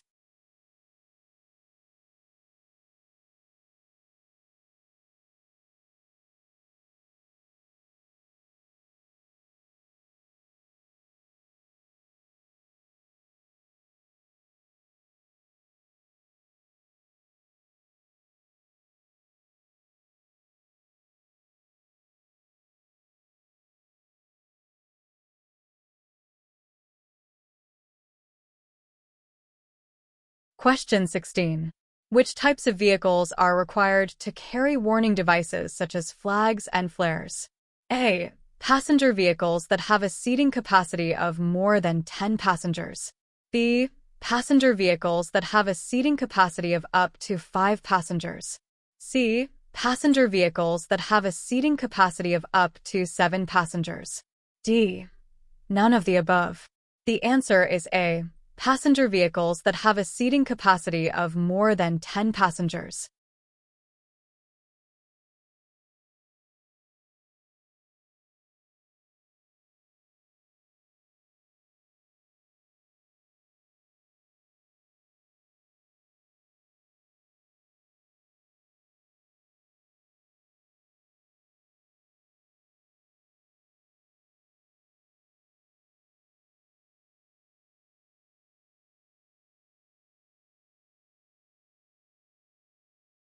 Question 17. If a mechanical inspector or peace officer determines that a school bus is unfit, what are the consequences? A. Drive carefully until it gets fixed. B. It must be reported within 72 hours. C. You have 48 hours to have the bus fixed. D. You can't operate that vehicle as a school bus until the defects has been fixed. The answer is D. You can't operate that vehicle as a school bus until the defects has been fixed.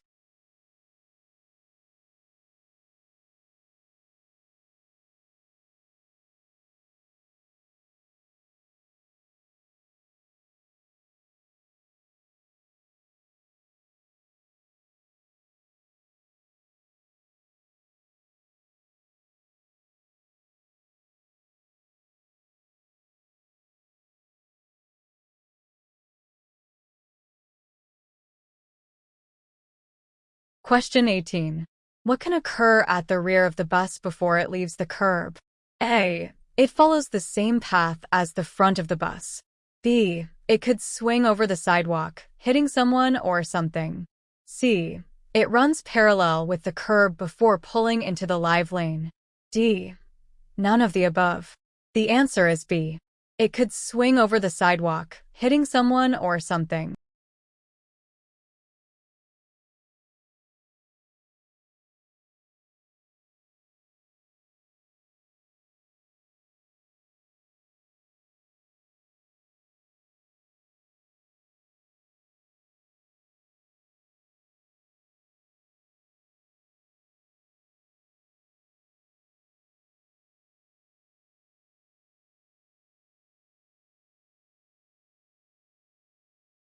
Question 19. How far should other drivers be able to see your vehicle when you stop to let off passengers? A. A distance of at least 75 meters, 245 feet, in front and behind.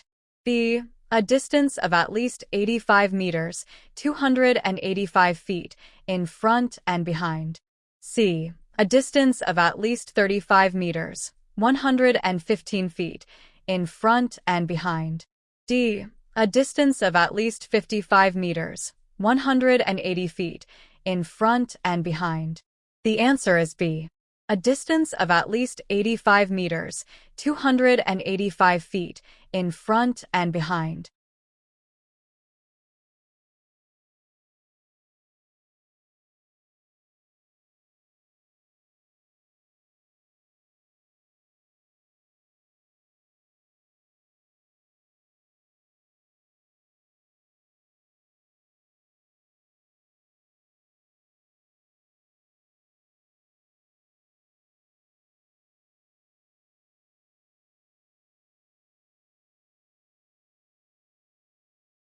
Question 20. When are you required to report to a weigh scale if directed by signs, a police officer, or an authorized person? A. If you drive a commercial vehicle with a licensed gross vehicle weight of more than 5,500 kilograms. B. If you drive a commercial vehicle with a licensed gross vehicle weight of more than 3,500 kilograms. C. If you drive a commercial vehicle with a licensed gross vehicle weight of more than 4,500 kilograms. D. If you drive a commercial vehicle with a licensed gross vehicle weight of more than 2,500 kilograms. The answer is A. If you drive a commercial vehicle with a licensed gross vehicle weight of more than 5,500 kilograms.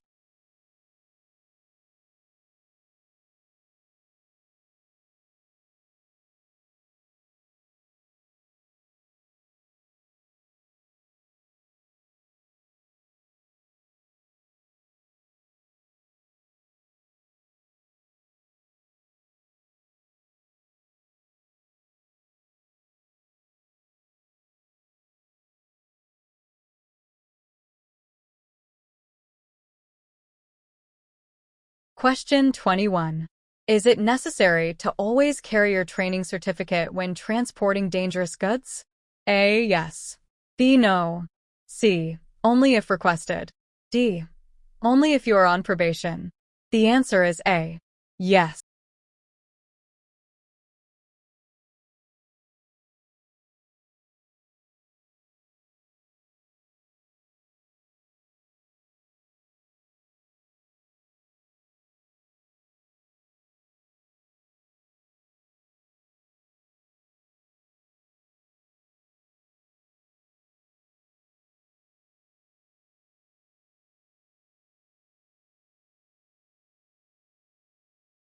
Question 23.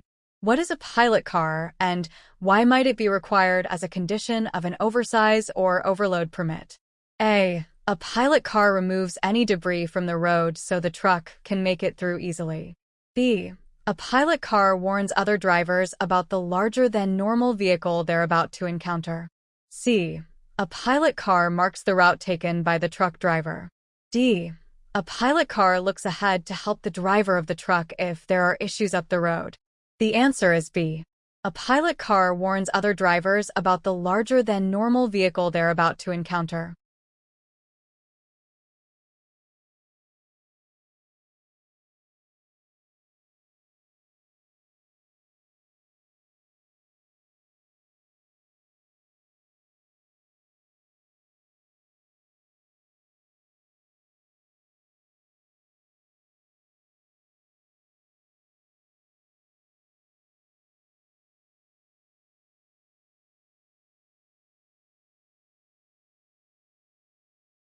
Question 23. On cycle 1, what is the maximum number of on-duty hours a driver can complete before they are not allowed to drive? A. 70 on-duty hours in 7 days. B. 40 on-duty hours in 4 days. C. 50 on-duty hours in 5 days. D. 60 on-duty hours in 6 days. The answer is A. 70 on-duty hours in 7 days.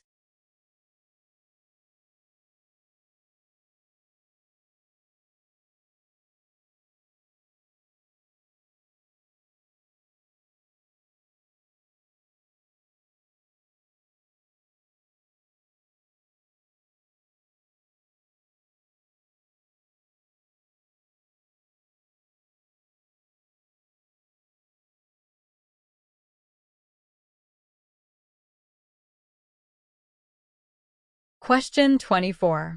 On cycle 2, what is the maximum number of on-duty hours a driver can complete before they must stop driving?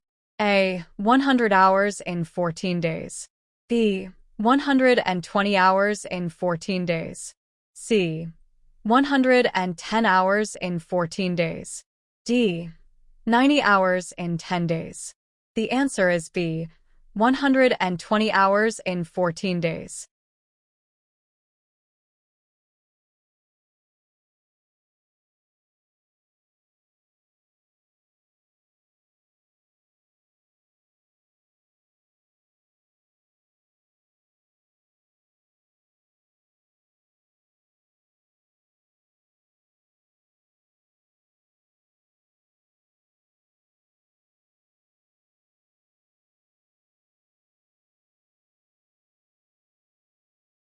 Question 25.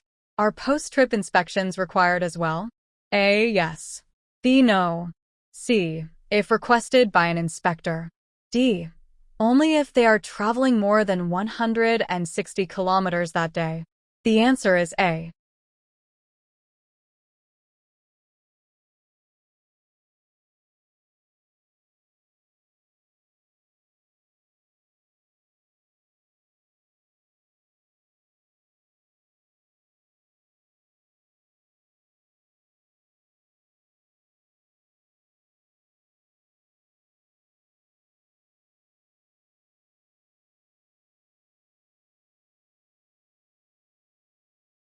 Question 26.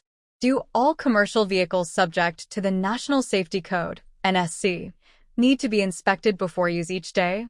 A. Yes. B. If requested by an inspector. C. Only if they are traveling more than 160 kilometers that day.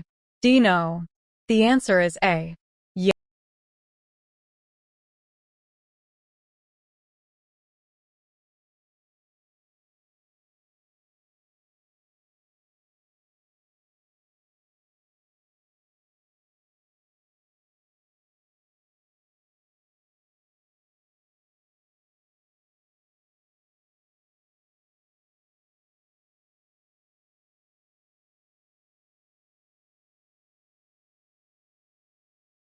Question 27. Why is it important to conduct pre-trip inspections in the same order each time? A. To avoid missing items. B.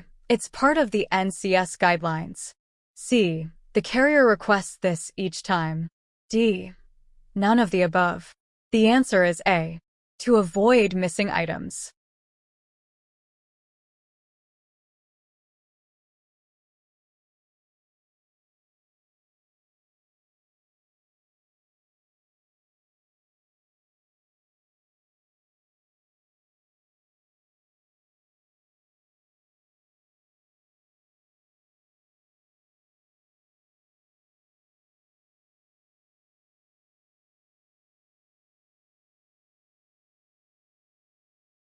Question 28.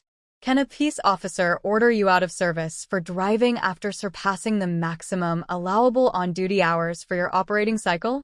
A. Yes. B. No. C. Only during cycle 2.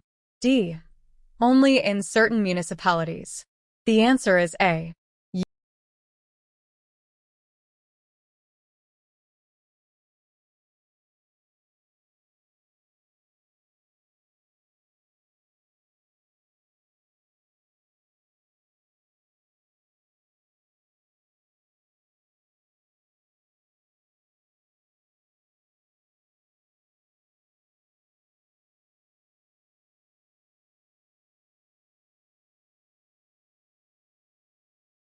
Question 29.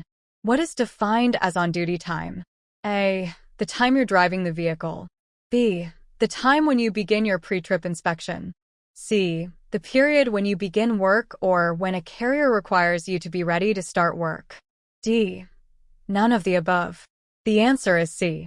The period when you begin work or when a carrier requires you to be ready to start work.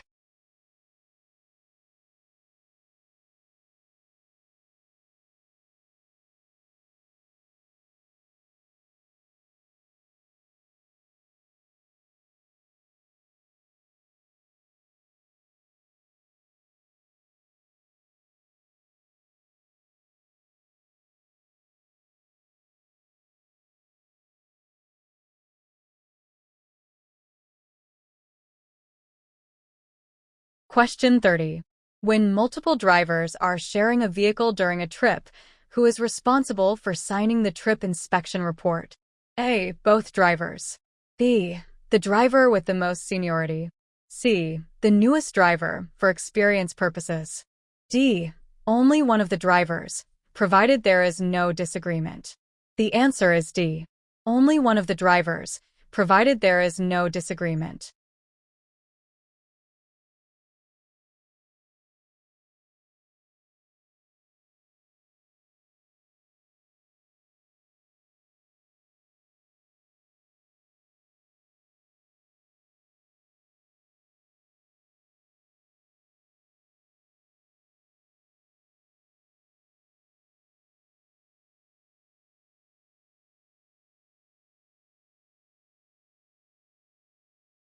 Question 31. Why is it important to remove the keys from the ignition during a pre-trip inspection? A. To know where the keys are when you're ready to drive away. B. So no one tries to drive away while you're inspecting underneath it. C. To ensure the keys don't get locked inside the cab. D. None of the above. The answer is B. So no one tries to drive away while you're inspecting underneath it.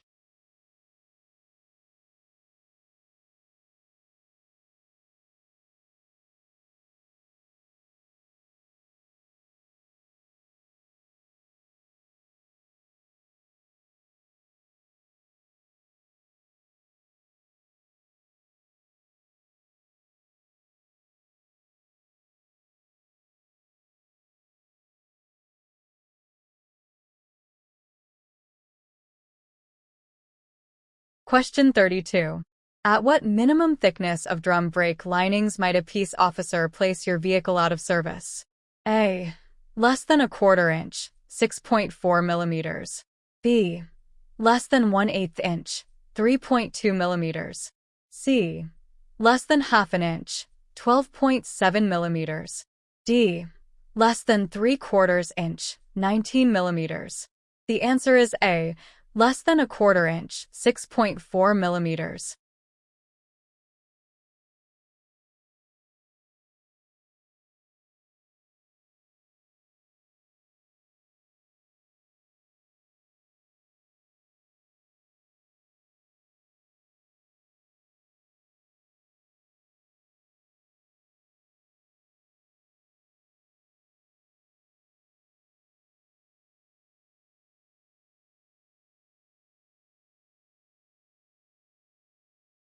Question 33. When are you required to submit your logbook and all supporting documents to your carrier? A. Within 20 days. B. Within 7 days. C. Within 14 days. D. Within 24 hours. The answer is A. Within 20 days.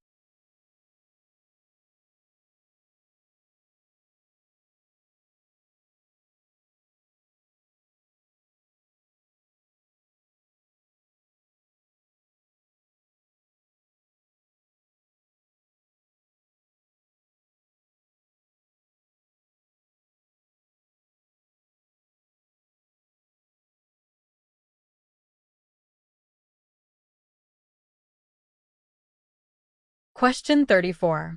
At what point must all drivers take 24 consecutive hours off duty? A. Every 7 days. B. Every 14 days. C. Every 5 days. D. Every 10 days. The answer is B. Every 14.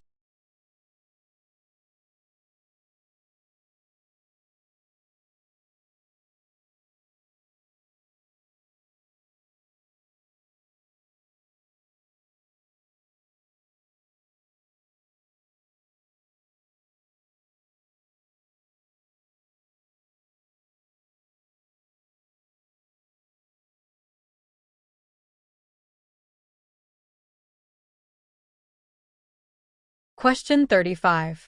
If there's a disagreement over the defects that need to be reported, what is the next step? A. The vehicle is deemed out of service. B. They bring the matter up to the carrier before heading out on the road. C. All drivers must sign and indicate the nature of the disagreement. D. None of the above.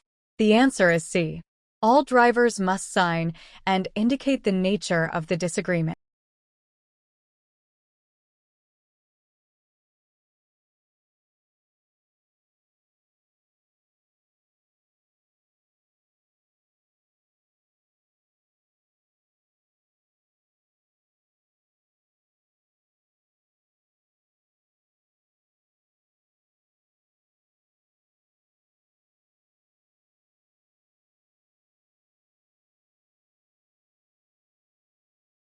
Question 36.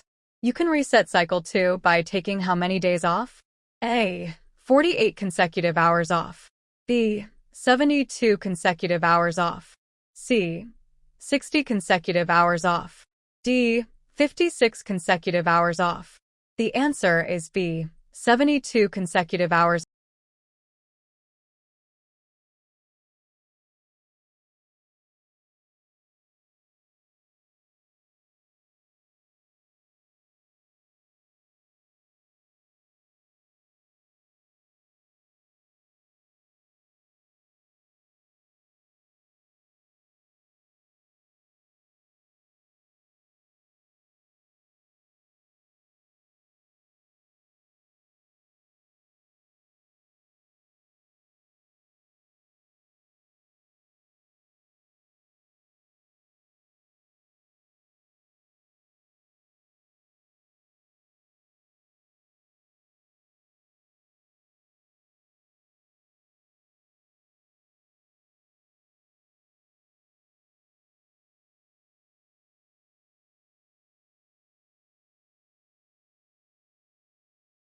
Question 1. When must you reinspect the cargo securement system? A. After you feel it has shifted. B. No need until you reach your final destination. C. Within 80 kilometers from the point where the cargo was loaded. D. Within 160 kilometers from the point where the cargo was loaded. The answer is C. Within 80 kilometers from the point where the cargo was loaded.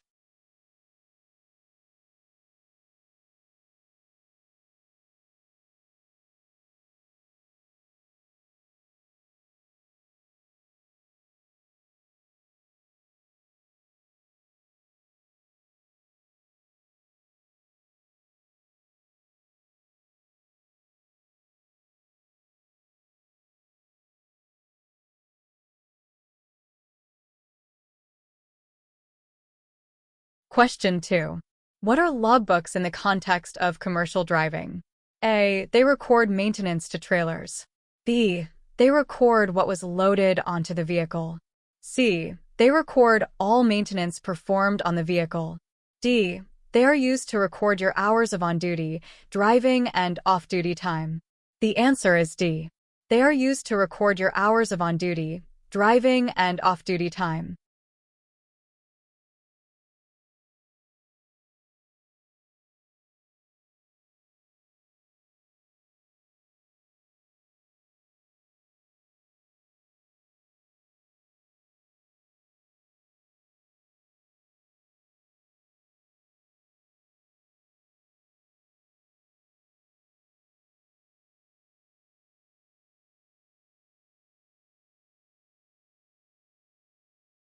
Question 3.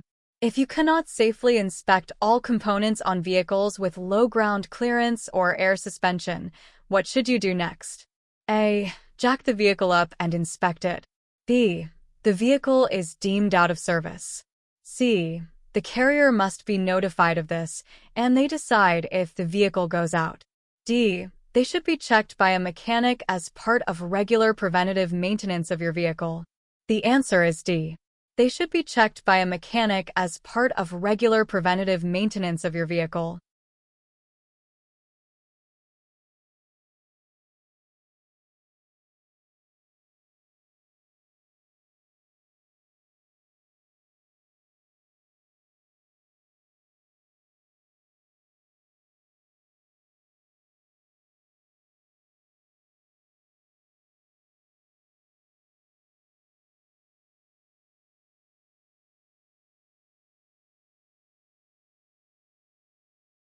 Question 4. How many hours must a driver spend off-duty each day at a minimum? A. Minimum of 14 hours. B. Minimum of 10 hours. C. Minimum of 12 hours. D. Minimum of 11 hours. The answer is B. Minimum of 10 hours.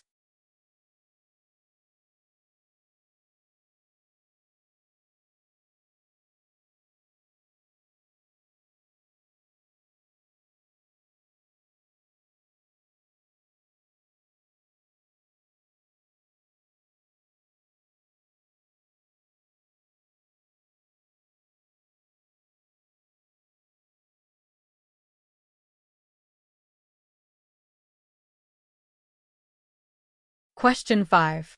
What are the consequences of not carrying a trip inspection report? A. You may be fined.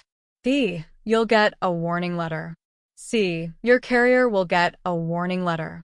D. Nothing. The answer is A. You may be fined.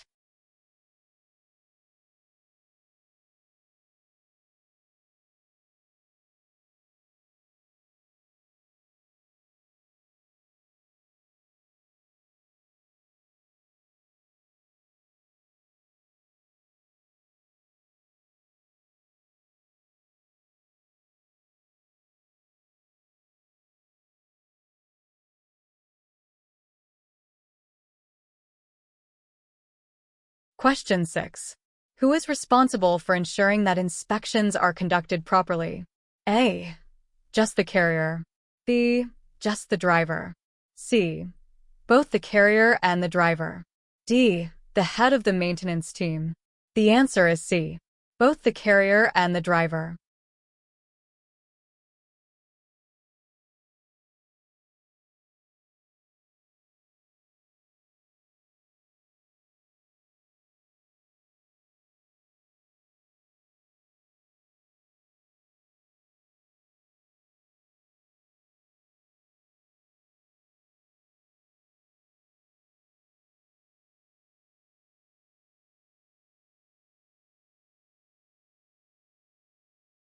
Question 7. Who is responsible for ensuring that drivers and vehicles comply with the National Safety Code, NSC, standards? A. Carriers. B. Provincial government. C. Municipal government. D. The drivers themselves. The answer is A. Carriers.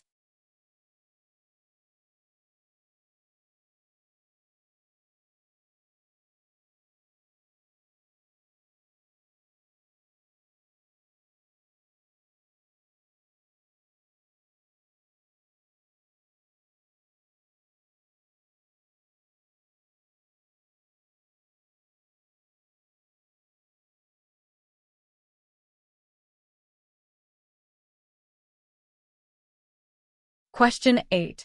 Commercial trailers must have reflective markings on the rear and sides if their overall width is what measurement? A. 1.85 m or more. B. 1.95 m or more. C. 1.75 m or more. D. 2.05 m or more. The answer is D. 2.05 m or more.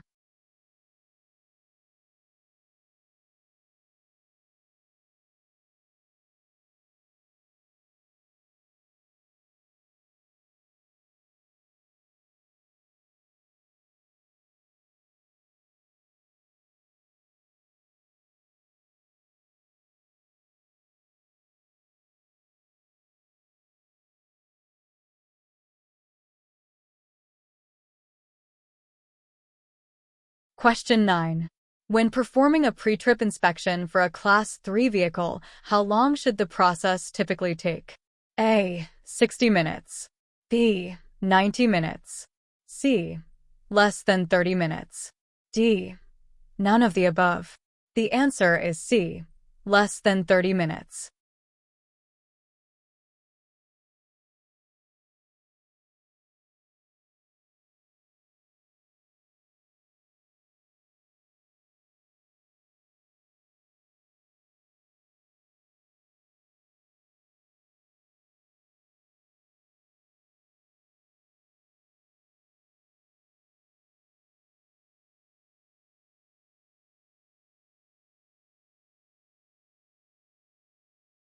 Question 10.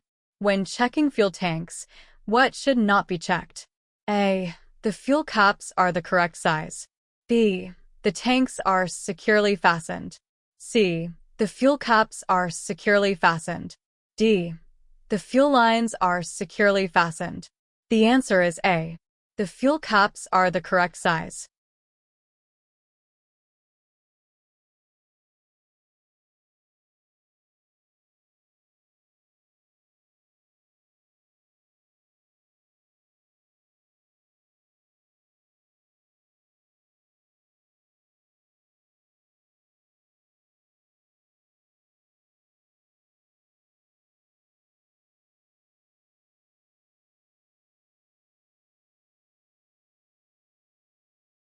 Question 11.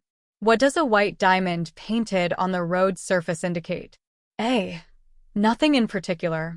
B. It marks a reserved lane. C. It marks that it's a passing lane. D. It marks that it's a parking lane. The answer is B. It marks a reserved lane.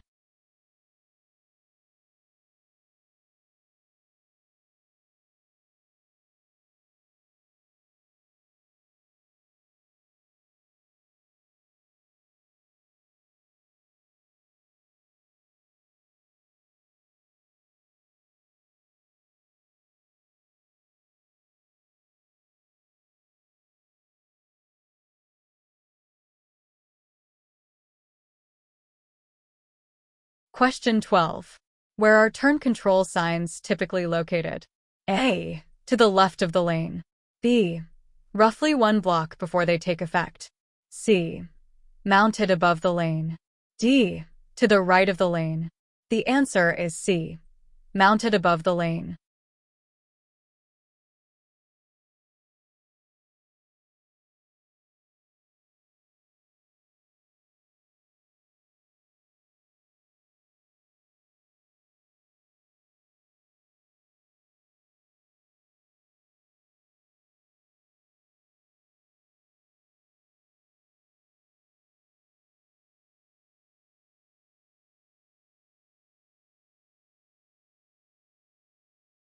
Question 13. When is the best time to check for leaks or body damage on your vehicle? A. When you are approaching it. B. While standing beside the vehicle. C. While standing directly behind the vehicle. D. While standing in front of the vehicle. The answer is A. When you are approaching it.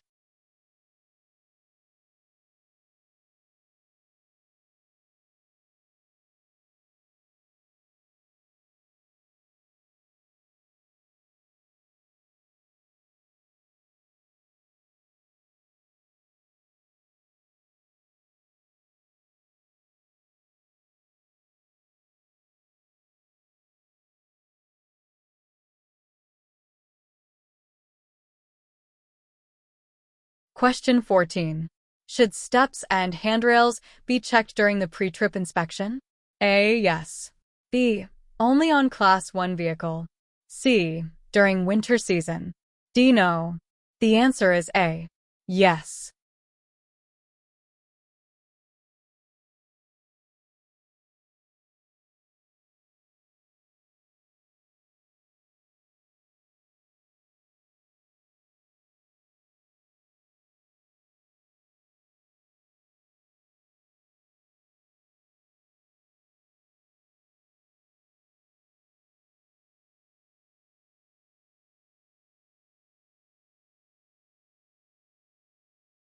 Question 15.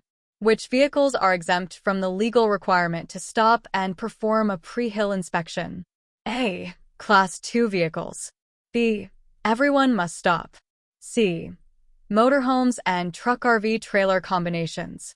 D. School buses. The answer is C.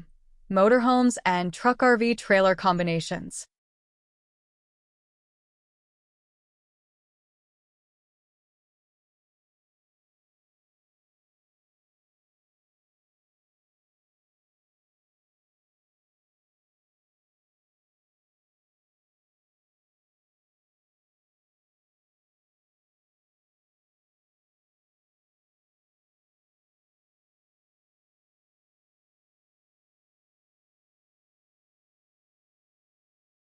Question 16.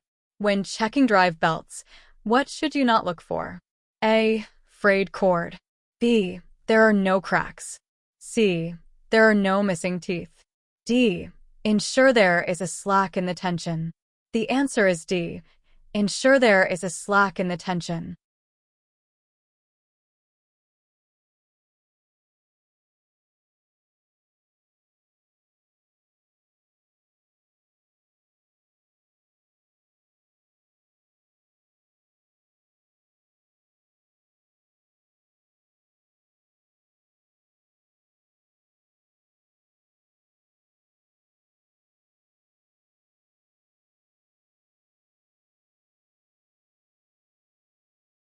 Question 17. When checking drive belts, what should you not look for? A. The plate is flush to the trailer apron.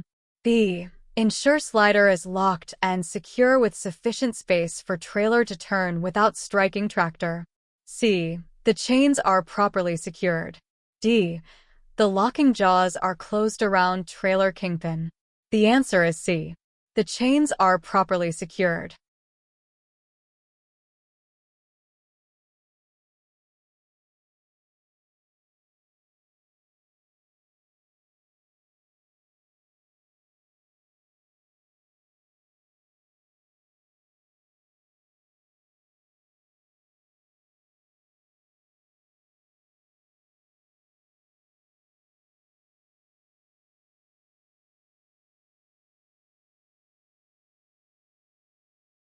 Question 18.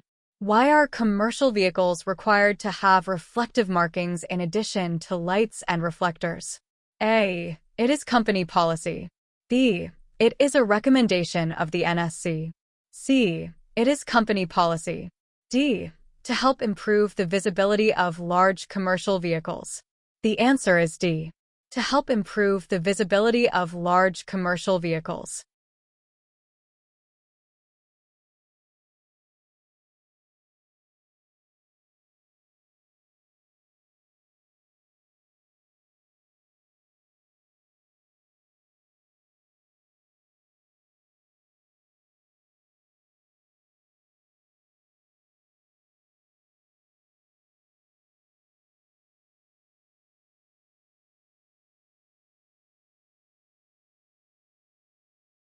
Question 19.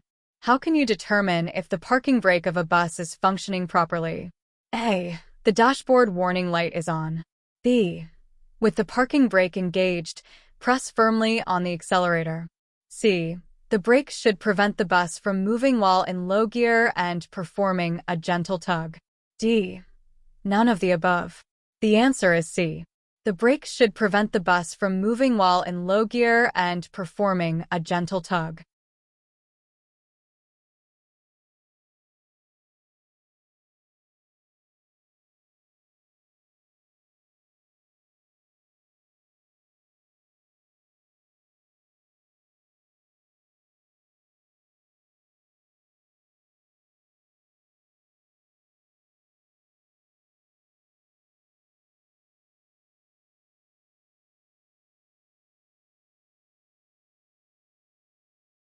Question 20. When performing a pre-trip inspection on the brakes, what should you not be looking for? A. Leaks. B. Type of brake fluid used. C. Missing or loose brake parts. D. Brake lines with cracks or leaks. The answer is B. Type of brake fluid used.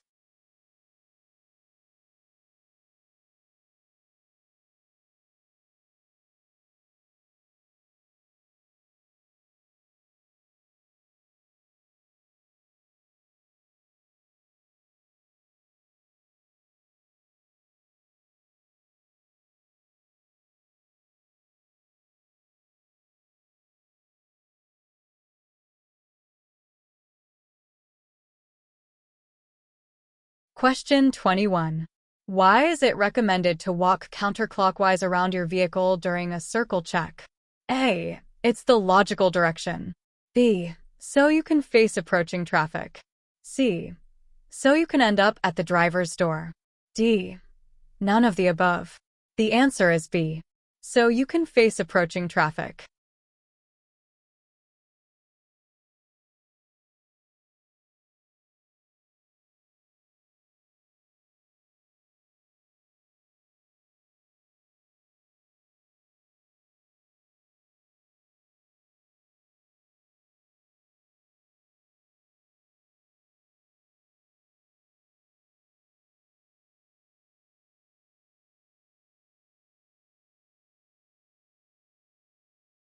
Question 22. When checking fluid levels, what should you look for besides just the level? A. Taste. B. Thickness. C. Fluid condition. D. Thickness. The answer is C. Fluid condition.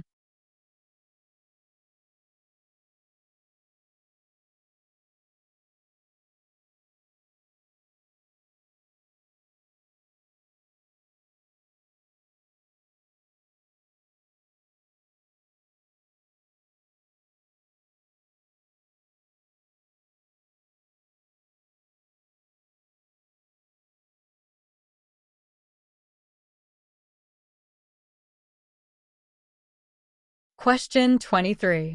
Which lights on your vehicle might require someone else's assistance to check? A. Headlights. B. Brake lights.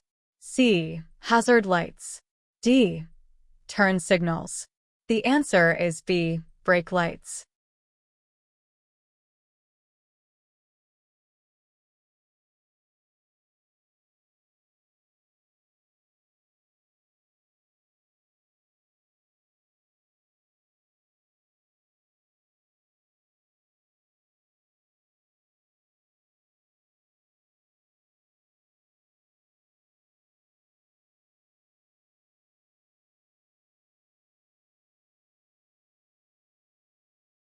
Question 24.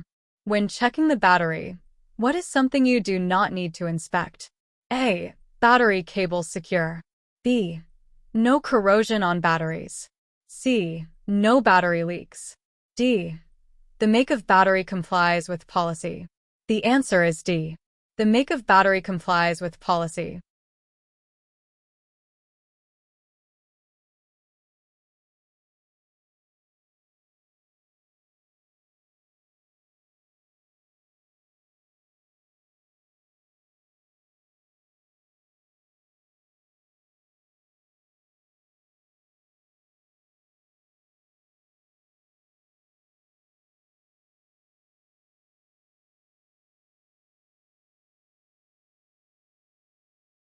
Question 25.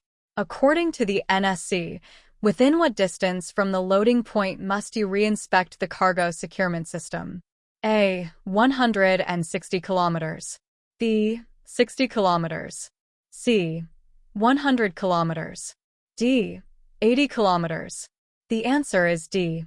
80 kilometers.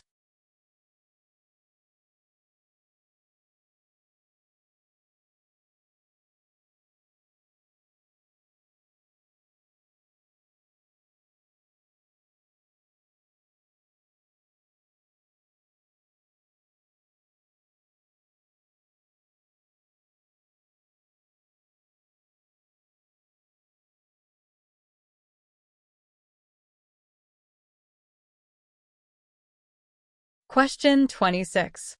During a pre-trip inspection of a bus with storage compartments, what specific items or conditions should you verify? A. That the contents are secure. B. That the doors open and close properly. C. To ensure the compartments are securely fastened. D. All of these. The answer is D. All of these.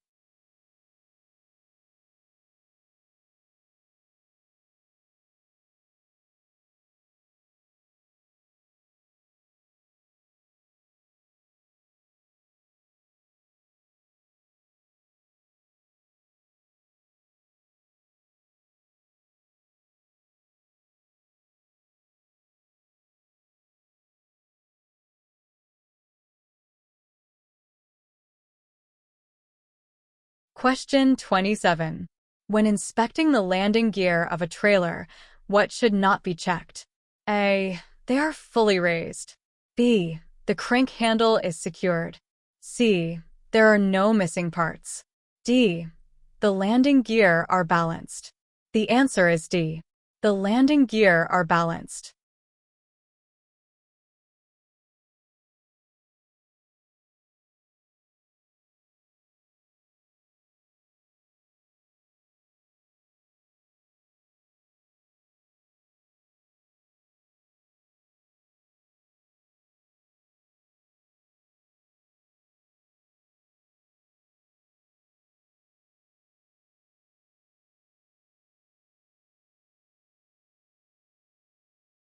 Question 28.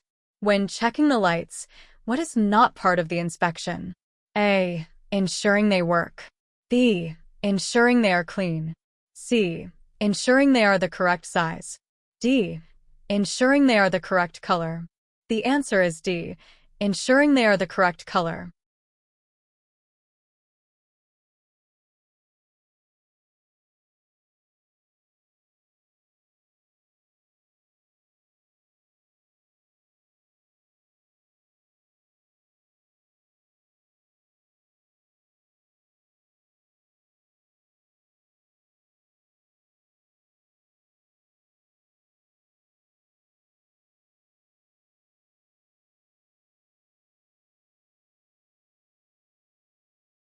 Question 29. How long should a pre-trip inspection for a Class 4 vehicle typically take? A. Approximately 90 minutes. B. Approximately 45 minutes. C. Approximately 20 minutes. D. Approximately 60 minutes. The answer is C. Approximately 20 minutes.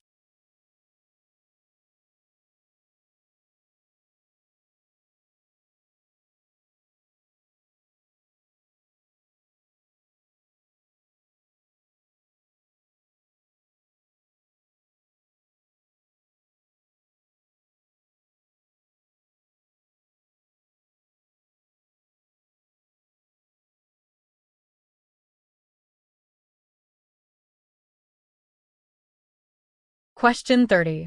Why is it important for drivers to perform an en-route vehicle inspection? A. It's company policy. B. It's a good time to stretch. C. So you can identify any problems as soon as possible. D. None of the above. The answer is C. So you can identify any problems as soon as possible.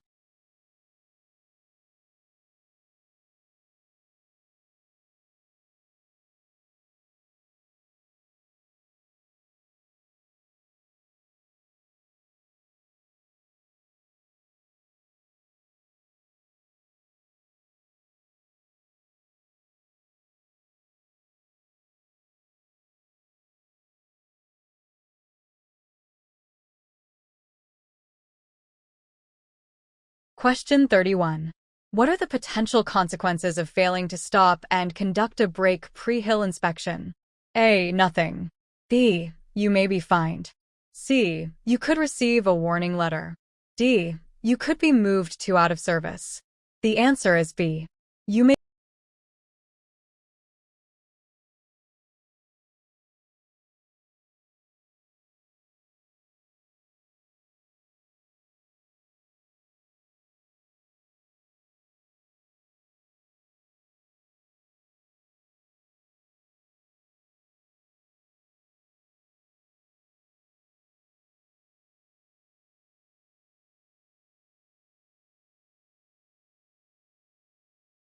Question 32. Are post-trip inspections mandatory? A. Yes. B. No. C. Only if carrying cargo. D. Only if you've traveled more than 8 hours. The answer is A. Yes.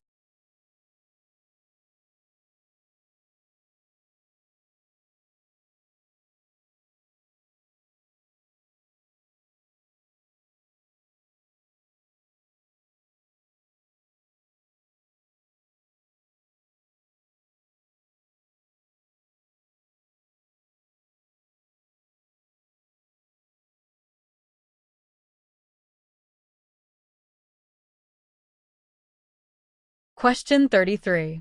What does a broken yellow line signify on the road? A. Passing is allowed if safe. B. Passing required. C. Passing at low speed. D. Passing not permitted. The answer is A.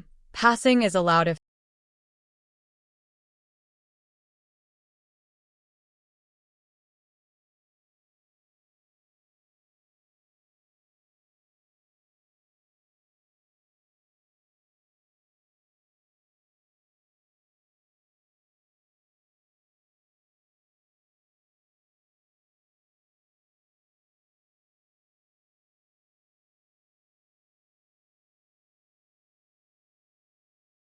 Question 34. What is meant by a turnout in the context of driving? A. It's a rest stop. B. A place drivers can move to sleep. C. A place drivers move to inspect their vehicle. D. A place to pull off the road so that other vehicles may pass. The answer is D. A place to pull off the road so that other vehicles may pass.